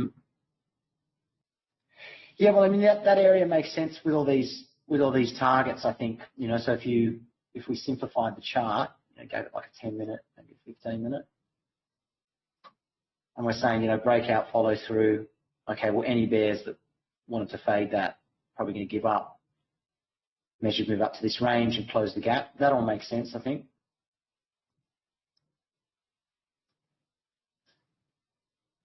So the question is there, where do you put a stop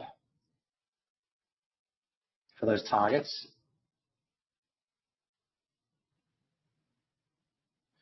I'd still use below 9 because it's hiding below the moving average. So, some days you get one of those big surprise bars that goes to the moving average and you can get a really good entry. We had a couple of those the other day. That's FOMC, that's what I'm thinking about.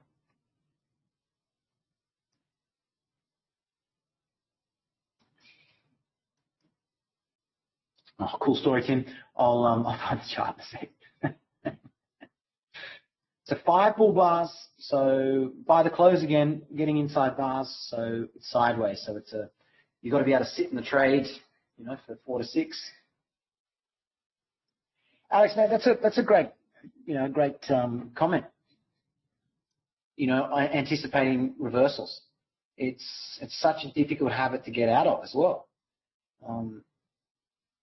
You can see a number of people jumping on that bandwagon. Yeah, and I think if you've got reasonable targets, like closing a gap, this breakout point makes sense. So you're buying somewhere in here to get yourself a 1-to-1, or if you can, try and get a 2-to-1 on the pullback. But it doesn't really matter where you get in, as long as you can see where a reasonable target is, I think. You know, so if you're buying here, I said I wasn't so psyched on buying here to going for yesterday's high, because how often is bar 1 the high or low of the day? Oh, about 20% of the time. So low probability, but it worked, and now we've got a breakout. Okay, so now either we come back and test the breakout point, didn't, reverse back up. Okay, so where's the next magnet? Up here. So any buys up here that you can sit in and not leave as soon as you see a bar, you know, go below where you'd like, all worked. Lucid, I would disagree with that, mate. I would say you count the legs, but, you know, so here's a strong move up. There's a swing high above yesterday's 7. Strong move up, but we haven't broken it. So there's no breakout yet. So 1, pause. That's the end of that second leg. Traders look to sell. But then we break it here. Now we've got a new high. Put a fib on that leg because we're in a trading range. And that's our buy zone, somewhere between the 3rd and 50%. And then same again, 1, pause, 2, pause, 3 legs up, sideways. But I agree with you in the start, you've got to anticipate reversals, but I think it's okay to wait. This probably makes more sense if the breakout, restart the leg count, 1, pause, 2, pause, 3. But if we keep printing bull bars, these bears have got to give up. At the moment, they can kind of sell above highs and muck around, but now we're starting to get tick gaps. In small pullback trends, best entries are weak reversals. This is the micro channel here, so pretty tight. I would not be short. I would not be scaling into shorts here. I think that is a dangerous strategy. 6 bull bars. So if we get a pullback, very likely we'll get a second leg up.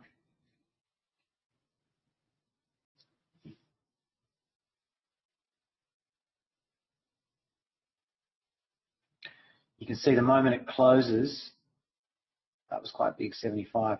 So the moment it closes, so the bodies are not actually touching, the open and the close.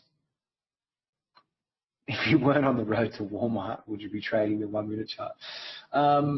Let's have a look. Look, I briefly tried to make the 1 minute chart work for me. And what usually happens is you look at a day like this where the 1 minute chart is sensational and it looks super easy. So pull back, consecutive bull bars of the moving average. Happy days get long. 1, 2, 3. Two-legged pullback, the moving average. 1, 2, high 2, high 3 buy. It's just couldn't get any easier.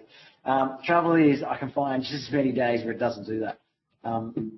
But going down a time frame to the 1 or the 2 minute, it does work. I know some traders that make it work. But my best trading days are not those ones. So that's the only reason I don't do it. If they were my best days, I would I'd definitely do it more often. So it might be a personality thing. Bull micro channel on the 15-minute chart. So the first time we go below the low of a prior bar, which would be 52.74. So 8 points away, where that blue line is. more likely buyers. We've got, we're above the first hourly bar, good for bulls. And on the ETH chart, we've basically come all the way back to that breakout point. So very strong bull bar. And then on the ETH chart, there's about 15 minutes left. Bulls really want to get a follow through here. Make traders believe this is one pause, two pause, and then another leg up. But this is a strong bear spike. So I think the best the bulls get is test to the high of that sell climax and maybe sideways. So yeah, trading SPY, good option to keep it small. Also to trade micros. When I come back from a holiday, I usually trade some micros first off, just to make sure that I'm not rusty. And sometimes the market's doing funny things, so I'll have a micro chart in a smaller window here on the right, and yeah, I think it's really helpful. Yeah, a little warm up, you know. Feel like I'm a professional sportsman. No, it's good because sometimes, like if you're tired and you're like, no, I'm good, and then it works out and you take a couple of losses and you're like, actually my read is a little bit dusty. And then once they're out of the system, you can go back to trading your full size. I know a lot of traders complain about that. First trade of the day is a loser, and then everything else is pretty positive. So, Claire, I'm from Australia. We had a few Aussies at the seminar. We got a couple of Aussies here, but it's pretty late. Pretty late for Oz. When I was in Australia trading, I'd usually trade the end of the US session, early in the morning Sydney time. Usually trade the end of the US session, early in the morning Sydney time.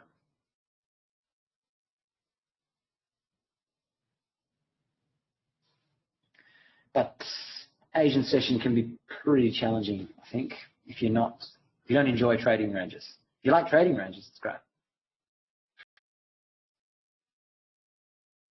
So another bull bar. So if you bought 15 or the follow through on 16, you're at your one-to-one target. You're waiting for close above. If you bought 15, you've got to close above that one-to-one. So you're pretty into the breakout points. Dante, yeah, absolutely. It's very challenging for swing trading, I think. But if you like trading ranges, it's fantastic because you can do it every day. So finally going below the low of the prior bar in a bull micro channel.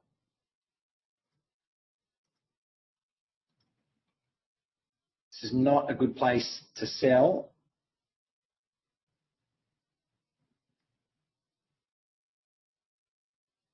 Yeah, I'm one of them.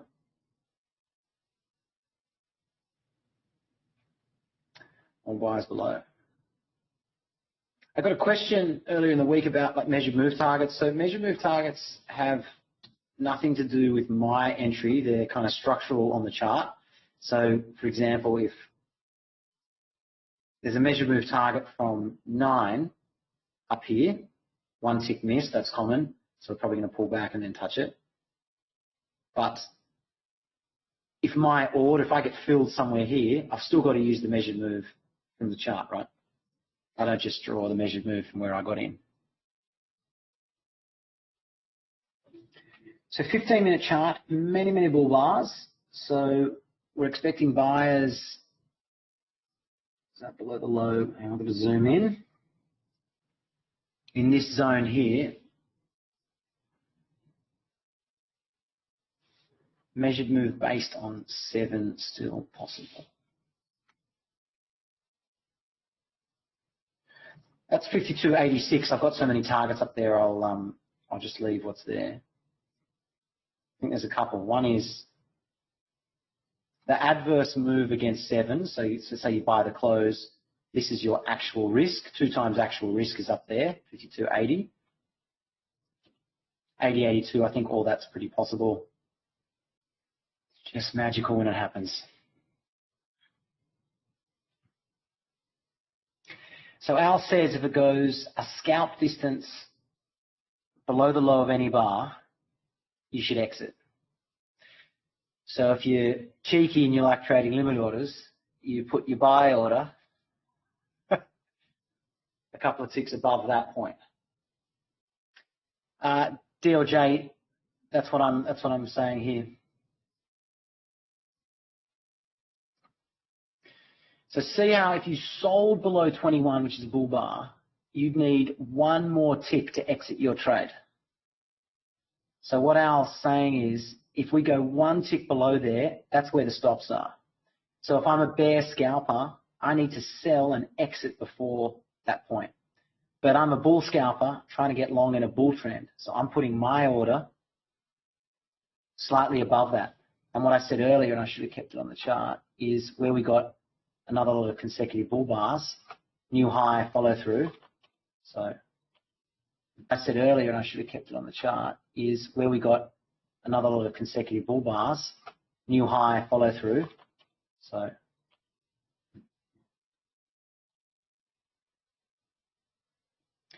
weak reversal bar, so I still think it's a buy. You know, is it buy the close? It's probably buy somewhere in there.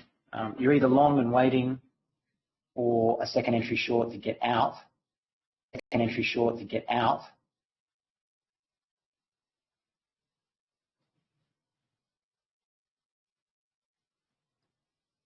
I certainly wouldn't want to sell below 22. Does that make sense? Now, when the opposite happens, so let's do this.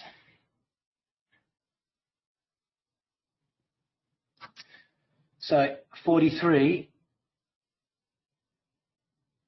if I decide to be a bear and sell below that, I need to be out at that 2-to-1 target. I shouldn't be able to get more than a swing. Some bears were lucky and sold 44, didn't get filled on 46, did get filled on 47, got out. Had another chance to get out, and then that was it. So what you're saying is, I'm going to measure how strong it is by pretending on the opposite side and seeing if I can structure a good trade. And then, yeah, I know what you mean. It's hard to establish the measured moves because that will give me an idea of the surprise. So if I look here yesterday on 8, let me just do that correctly. So if you sold the close, and bear in mind, you know, you need a tick to fill, that was your 1-to-1. They didn't get 1-to-1. So when that buy signal set up, I was looking to buy. I didn't end up buying above 10. I ended up buying the pullback. So now I know anyone that's sold there, they're going to get out if they don't get their 1-to-1 here. And then that's going to become a bit of a line in the sand. And then we had 1920. Now we've got a buy signal where they got in. Now they've got to get out. So that's a good buy. And it's a good buy. You know what I mean?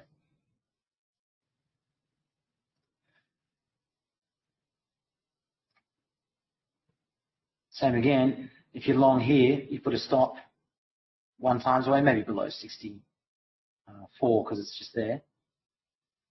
Doesn't get hit, reverses. Okay, now you're good to be long. You're probably looking to add on. I think important to practice on a lot of charts and important to know what bad looks like when things go bad, you know, when good trades go bad, how to get out and do minimum damage to your account. You know, you're short here, bad sell on 6, big tail. So the sell should be below 1 tick below the low of 6. It's not sell the close because it's buy the close. So it can't just be all of a sudden sell the close. It'll be sell above. But not very good. Yeah, nice. Yeah, give it a go. Oh, it would have been cooler if I'd drawn this red line and extended it, wouldn't it? Anyway, we didn't quite get there.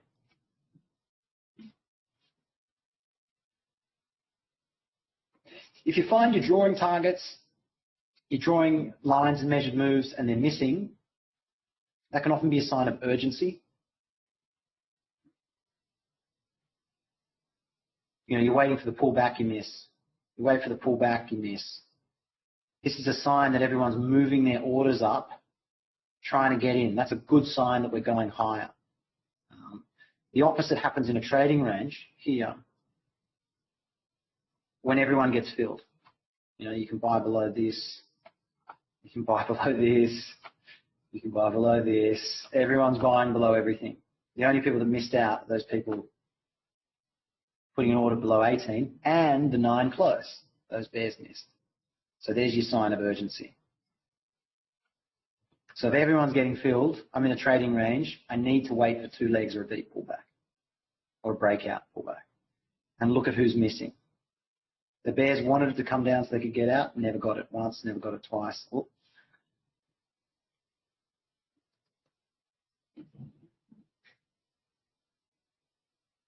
So 22-week reversal, it's a buy. 22 on the scalp below, it's a buy, and we're just kind of cruising sideways. Will 24 be a second attempt at a sell? Like we were saying before, you know, how do I structure a short trade here?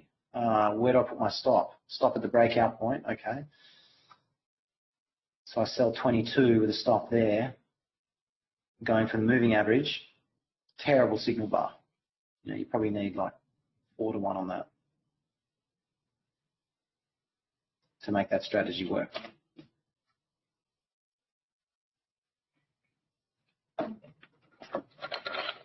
And if that means that's unlikely to happen, then more likely we're going to run those stops.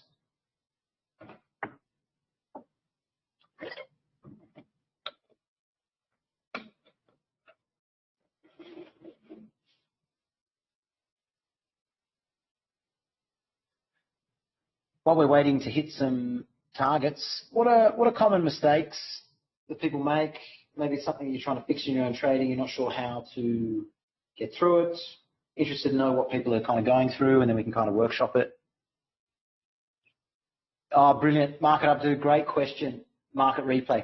Now, mate, I like to replay it the day after if my entry was, you know, if I missed the entry or I did something technical that I shouldn't have, just so I can relay the right, you know, neurons. But then you've got, you've got to wait. So right now I can't market replay anything from March or Feb or Jan. I've really got to play November, December.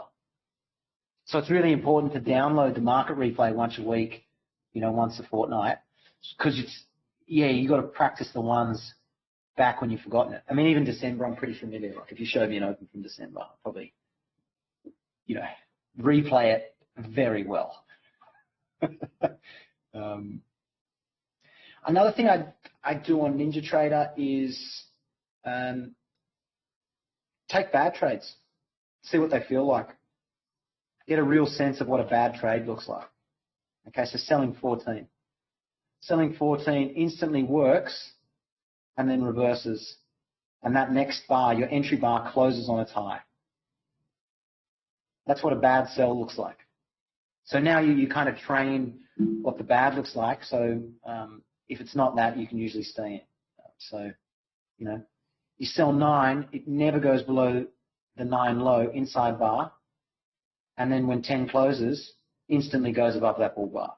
You know, that's what a bad sell looks like. This is really common. Bear bar at the moving average, but first reversal. We go slightly above the high and then down. Second entry short. Good sells often don't just like take off, pull back into a reasonable part of that bar. That's probably 50%.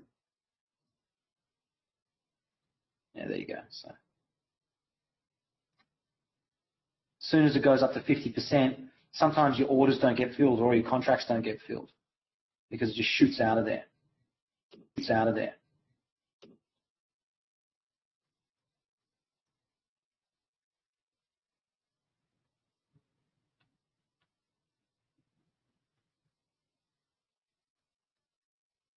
Yeah, market up, dude. That I'll just reply in there.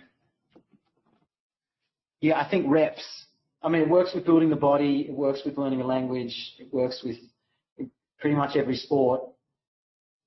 But I just don't hear any other traders talking about it. You know, you practice doing a lot of things right. I think the mistake a lot of us make is we just looking at the chart a lot and drawing lines, but you know, I'm not trying to become a painter. So when I kind of realized that a few years ago, I was like, I actually need to be taking trades and trades on a chart that I'm not familiar with. And I really need to get good at managing my way out of a bad trade and looking at where the market's, you know, likely to go. You know, here, trading range day, big gap down. We've tried to go down and it's failing. So if these sells don't work, I need to get long to go back to the open, right? So this leg's clean. Bears get another sell, the follow through is bad. Okay, well, it looks like we'll probably measure move somewhere else. So if this is a trading range, here's a weak buy signal. Traders selling above it. They're trying to convert this into a trading range. And it does. It looks like a bull leg in a trading range, but also not a lot of good sell signals. Yeah, building the market muscles. Anyway, that kind of helps. That kind of helped me. Particularly, I had a problem with buying too high in a spike, and then you get a deep pullback. That's not a good example. Here's a better example. You know, you see a big bear bar closing on its low. You know, it's a double bottom, looks like it's failing, so you sell. That's okay, but sell half size, put your stop above the high of that bar, and you're looking to add on. You get stopped out, well, you're only getting stopped out on a smaller size. Then you get another bear bar. Okay, you missed that, another bear on its low. Well, this one had a deep pullback. This one's probably going to get a pullback. So you need to wait to sell into something. And it just means that even though you'll miss a lot of the move, when you enter, your actual risk will be tiny. So does everyone understand the difference between initial risk and actual risk? Like, so if I buy 9, my initial risk is 8, right? But on buy bar 10, my actual risk is. So if you exit there, oh sorry, I got the wrong fib. Let's change that fib.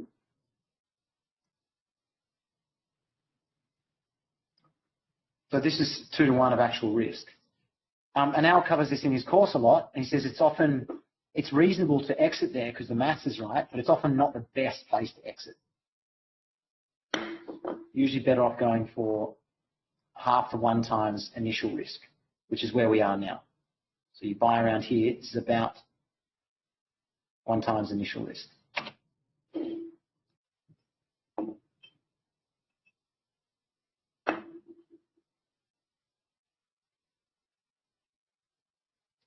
So 24, end of the second hour, bull bar. We've got a bull breakout and follow through, and we've got targets above. So I think we're going to go above the high of that bull bar. We might pull back to the moving average, which would be there. That makes sense as well. But we're pulling back into a buy zone where the moving averages are. So 25 tail as well. So not interested to do any selling here. I think the only reason to sell would be to take profits. If you decide you're not willing to hold to the targets above, that's fine. So you've got a reason to exit.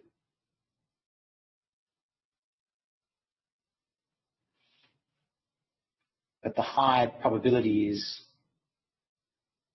strong leg, 2 legs sideways, and then a bit more up. So,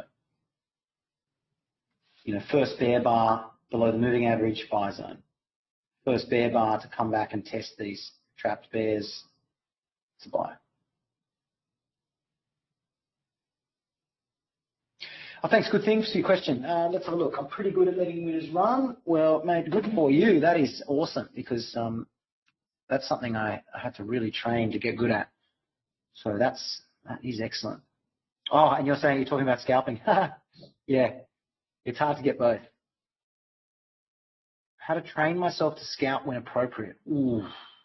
Can you give me your definition of scalp and swing? and we'll work through this if I've got anything I can help you with. Because I am like phenomenal at scalping, and I've really had to train the swing part of me.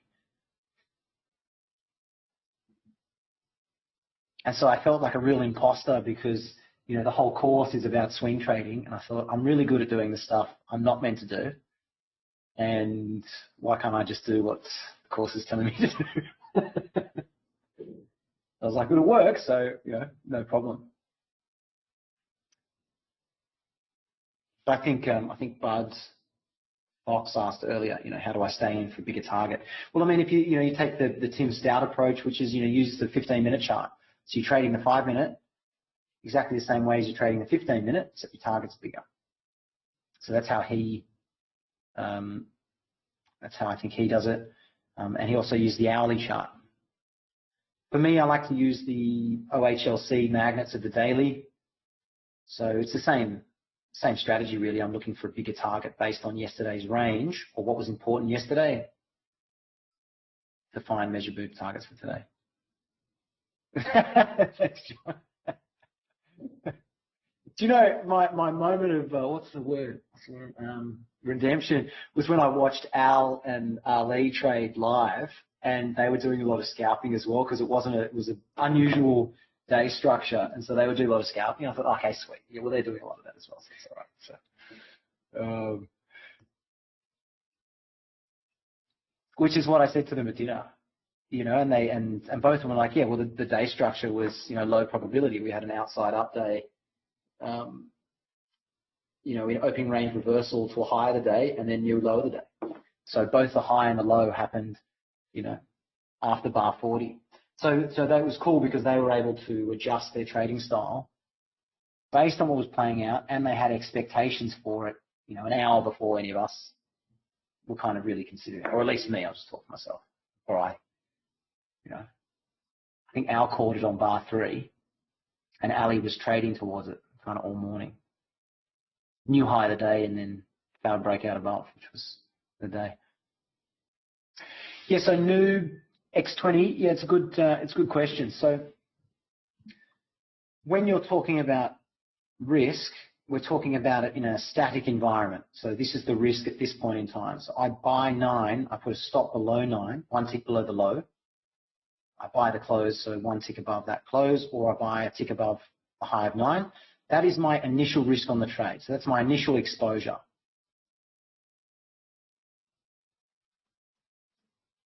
Sorry, I put the wrong word there. Initial risk.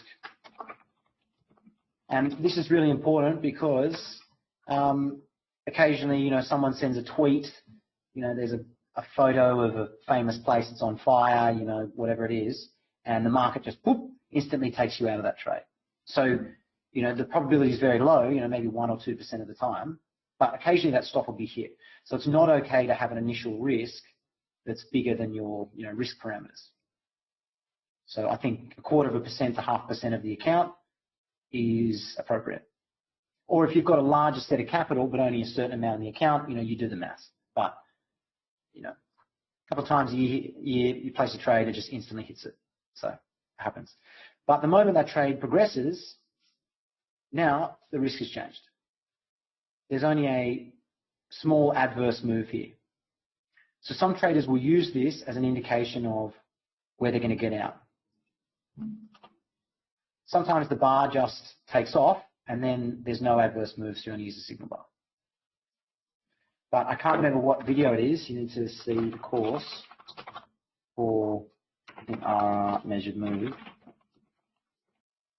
And what Al says is, yeah, if you get out at 2 to 1, because instead of using the whole of 9, you're using that adverse move of 9.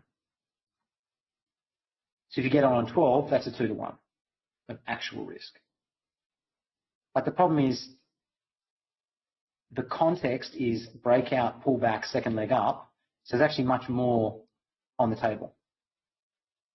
And if you used actual risk to work that out, probably don't have enough squares. There you go. So 4 to 1. So Does that help? This is really useful in trading ranges. Actually, who asked that? Good things. I use it in trading ranges all the time. So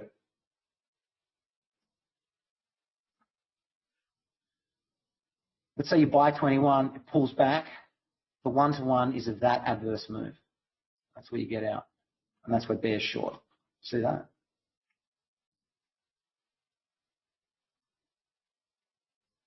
Same here. You buy 5, 6 is the pullback. You measure that pullback from the entry point, and that's the exit. Now, I just happened to find 2 sweet examples. There's probably many where it doesn't work like that, but that's how I trade a trading range. So I need my follow-through bar to tell me what my target's going to be. Initially, my stop is probably very wide. 1 times the signal bar, 2 times the signal bar.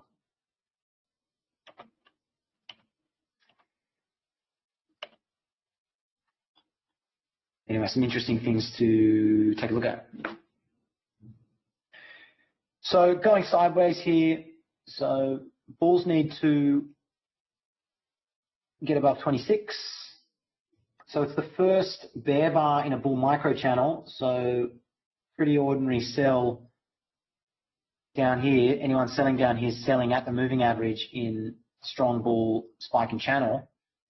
Bears might make a little 1-to-1 in here, but I wouldn't want to be selling. I'm more interested in buying. So, you buy, scalp, or buy lower. That's where the probability is, I think.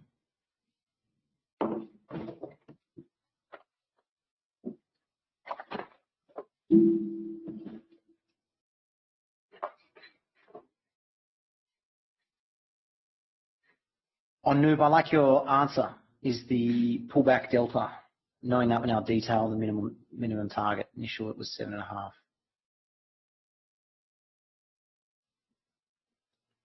Yeah, that's correct. And I think for me, I think of it like hand-to-hand combat. So at the moment you're swinging, and then, it's a bit kind of long range, but then all of a sudden there's a lot of reversals and the targets shrink, but I've still got to take a trade that's got mathematical sense. So that's when I'll use actual risk. And it works really well in channels. So II27, some bulls exiting. I don't think it's a decent sell. So I think it's, bulls might sell out of longs, wait to buy lower, wait to see, 2-legged pullback. But I think it's a buy zone. So I scalped a couple of points, 22, but then 22 had a tail above, so you just get out above, you get a chance. And then looking to buy again, I think there'll be, is that an II on the 15? No, just the inside bar. So is this going to be the start of a collapse on the 15-minute chart, that inside bar? No, I think it's more likely a pullback. Could be 2 legs on the 15-minute, back to the 200, 52.75 or 52.74, somewhere there. But I would be careful shorting. With that strategy, you're getting smaller targets with smaller pullbacks. Yeah, it's the same. It's basically the same thing done on a micro stage. So someone's using, 8-9 as the pullback, and their measured move of that's there, and then you can use that just on the tail of the next bar. If you did it on bar 2. So it's just a micro version, but the reason I use it is because computers can have an algorithm set up that automatically looks at volatility, ATR, leg counting, all kinds of stuff, and they shrink their targets. That's why we get a triangle. If you look at most triangles, everyone's going for 5 points, then 4 points, then 3 points, and 2 points, and 1 point, and then now it's breakout mode. But we can't really do that the way they do it, but we can look at actual risk. So yeah, give it a go. Good things, and just shoot me a message and tag me, because it's an interesting subject, I think. How quickly can you decide it's a trading range? To be honest, I just default to trading range behavior, and statistically I'm usually right. unless there's a really clear breakout. So, you know, because most days, most of the time, are in training range. So, you know, you can, I mean, here's a big bar. That's the adverse move. So if I sold the close of 10, I had to sit through a drawdown of 306 at 4 points, which is not a big deal because this bar is, what, 12, is 10 points. Okay, so not a big deal. But because I've sat through that pullback, I need this to go 1 or 2 to 1. I can't sit through pullbacks and then just close where I entered and panic out because I won't make any money. But you can see a lot of traders use that for the pullback. Did it work for this one? Let's take a look. Not as clear, that one.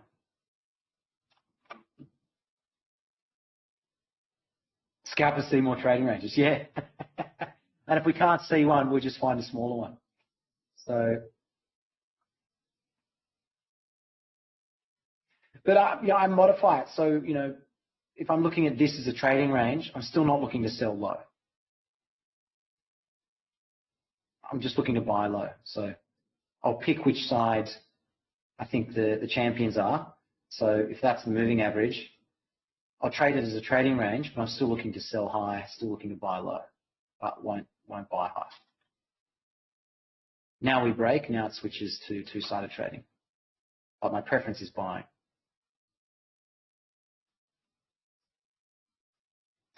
What do you do here? We're back down to the magic number. A couple of trading ranges, sideways. First bear bar to touch the moving average in many bars. I think someone said moving average gap bar, so probably buyers there. But I think it's okay to wait and see what happens. You know, some of these bears might, you know, they might be selling for the 8 close. Because we broke this trend line, I suspect we're going to come back up to 52.79, 52.80. I think we're going back up to there.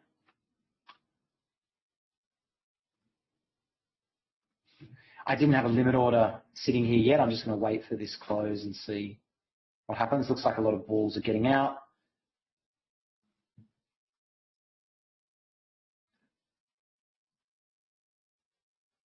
But, you know, you're asking me to sell the close at the moving average in a bull spike. I don't think that's a pretty good idea.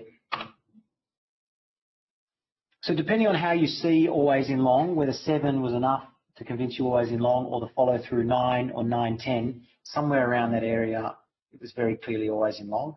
And usually when the market comes back to that area, it can't break it.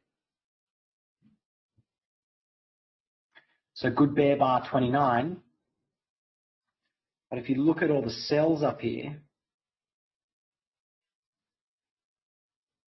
everyone did pretty well on those trades. They took very low probability sell signals. And that's their 2 to 1. So at this stage, I think there's more buyers below 15. Oh, thanks. We've got the news in 5. Thanks, Johnny.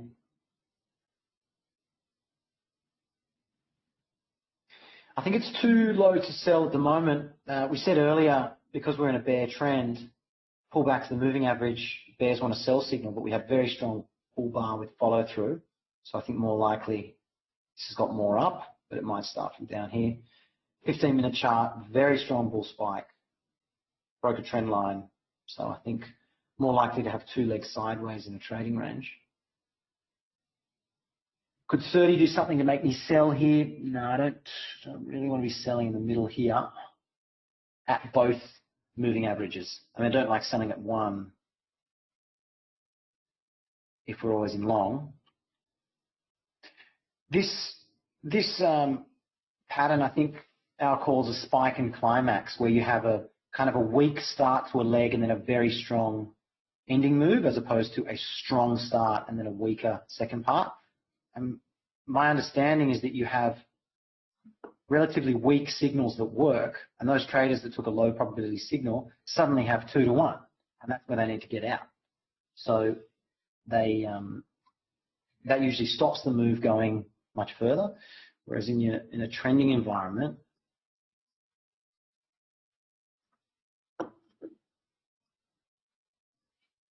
here you've got a bull bar, more bull bars. You hit targets. It works its way up, and you get new signals, so you have new targets. But if everyone suddenly reaches all their targets, I don't think there's anyone new to get back in. So, but I cannot confirm this. This is just imagination.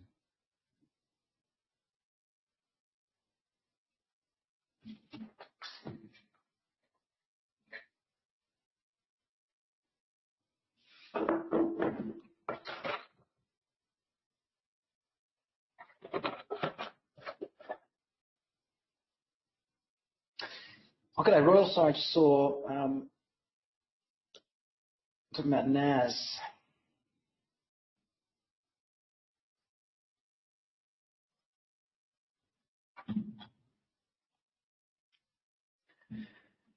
It's the same thing, breakout gap closed, breakout gap closed, breakout closed. So high in a trading range,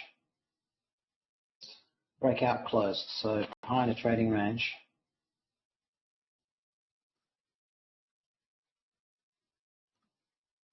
Swing low, swing high. So trading range, bottom third buyers, and then sellers probably up here.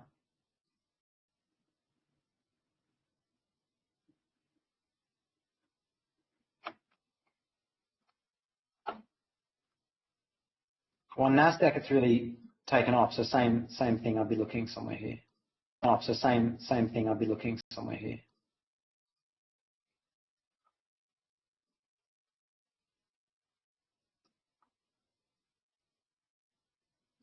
5-minute chart. Somewhere in this trading range, maybe 1, pause 2, but it's tricky because everyone who's long up here has got out, so they could probably argue maybe a little bit lower measured move. I would certainly be waiting for this to stop, 1, 2, 3, and then look for test of the breakout point. This one's a little bit more bearish than ES. So consecutive bear bars below the moving average now.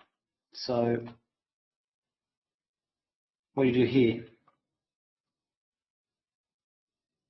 You've got bears trying to argue break below 15, measure move down to the start of the channel.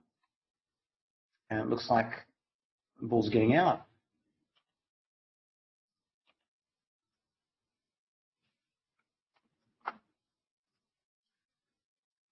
So now we'll turn that back to sell zone. So now it flips.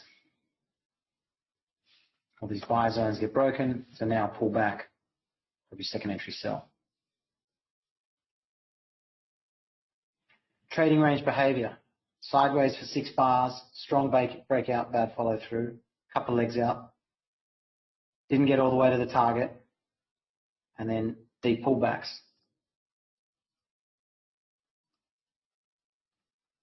So you have some bulls scaling here, bottom third, but I think it's okay to wait for this to play out now.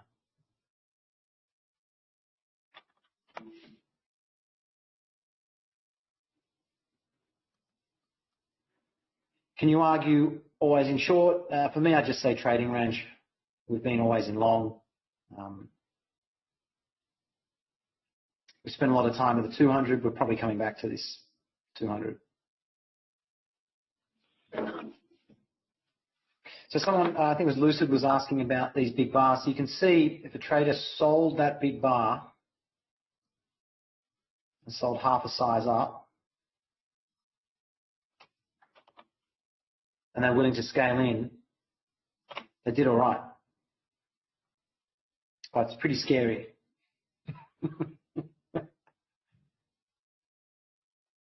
It's worth trying to do on micros, or if you can trade, CFDs, so you can do like $1 a point or whatever. You can trade SPY, something that's small, and you'll find as you keep adding on the size, it goes from very small to very large very quickly.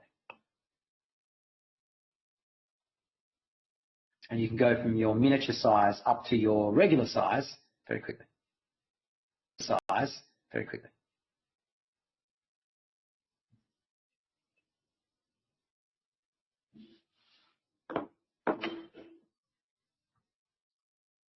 So I think you're either short here or you're looking to sell. Second leg back down.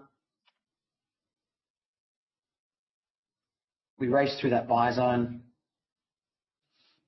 We were surprised earlier when we rocketed through the low of last week, which was a magnet, and then never came back to it, and we had an open gap.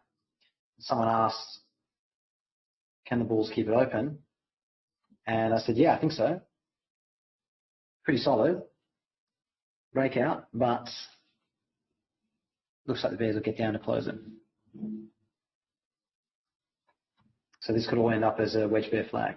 1, 2, 3. Now, I don't think there's anyone after me today. I think I've come up to my time for the trading room.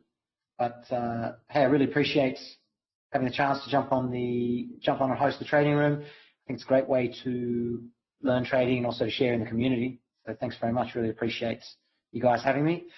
Any questions, feel free to message me on Discord. I'll do my best to get back to you. I think we've got Rose up again tomorrow, potentially. Have we got Al on this week? I have to check. Who's on? Let's have a look. I have a green box here, but I haven't got a limit order. I'm going to wait and see what happens. So on today, yeah, we've got Rose and Brad tomorrow, and then Rose closing off the week on Friday as well. And we've got Al next Tuesday, and we've got, yeah, big on the timetable this month. That's fantastic. Yeah, thanks very much, everyone. Really appreciate it, and happy trading. Take it easy.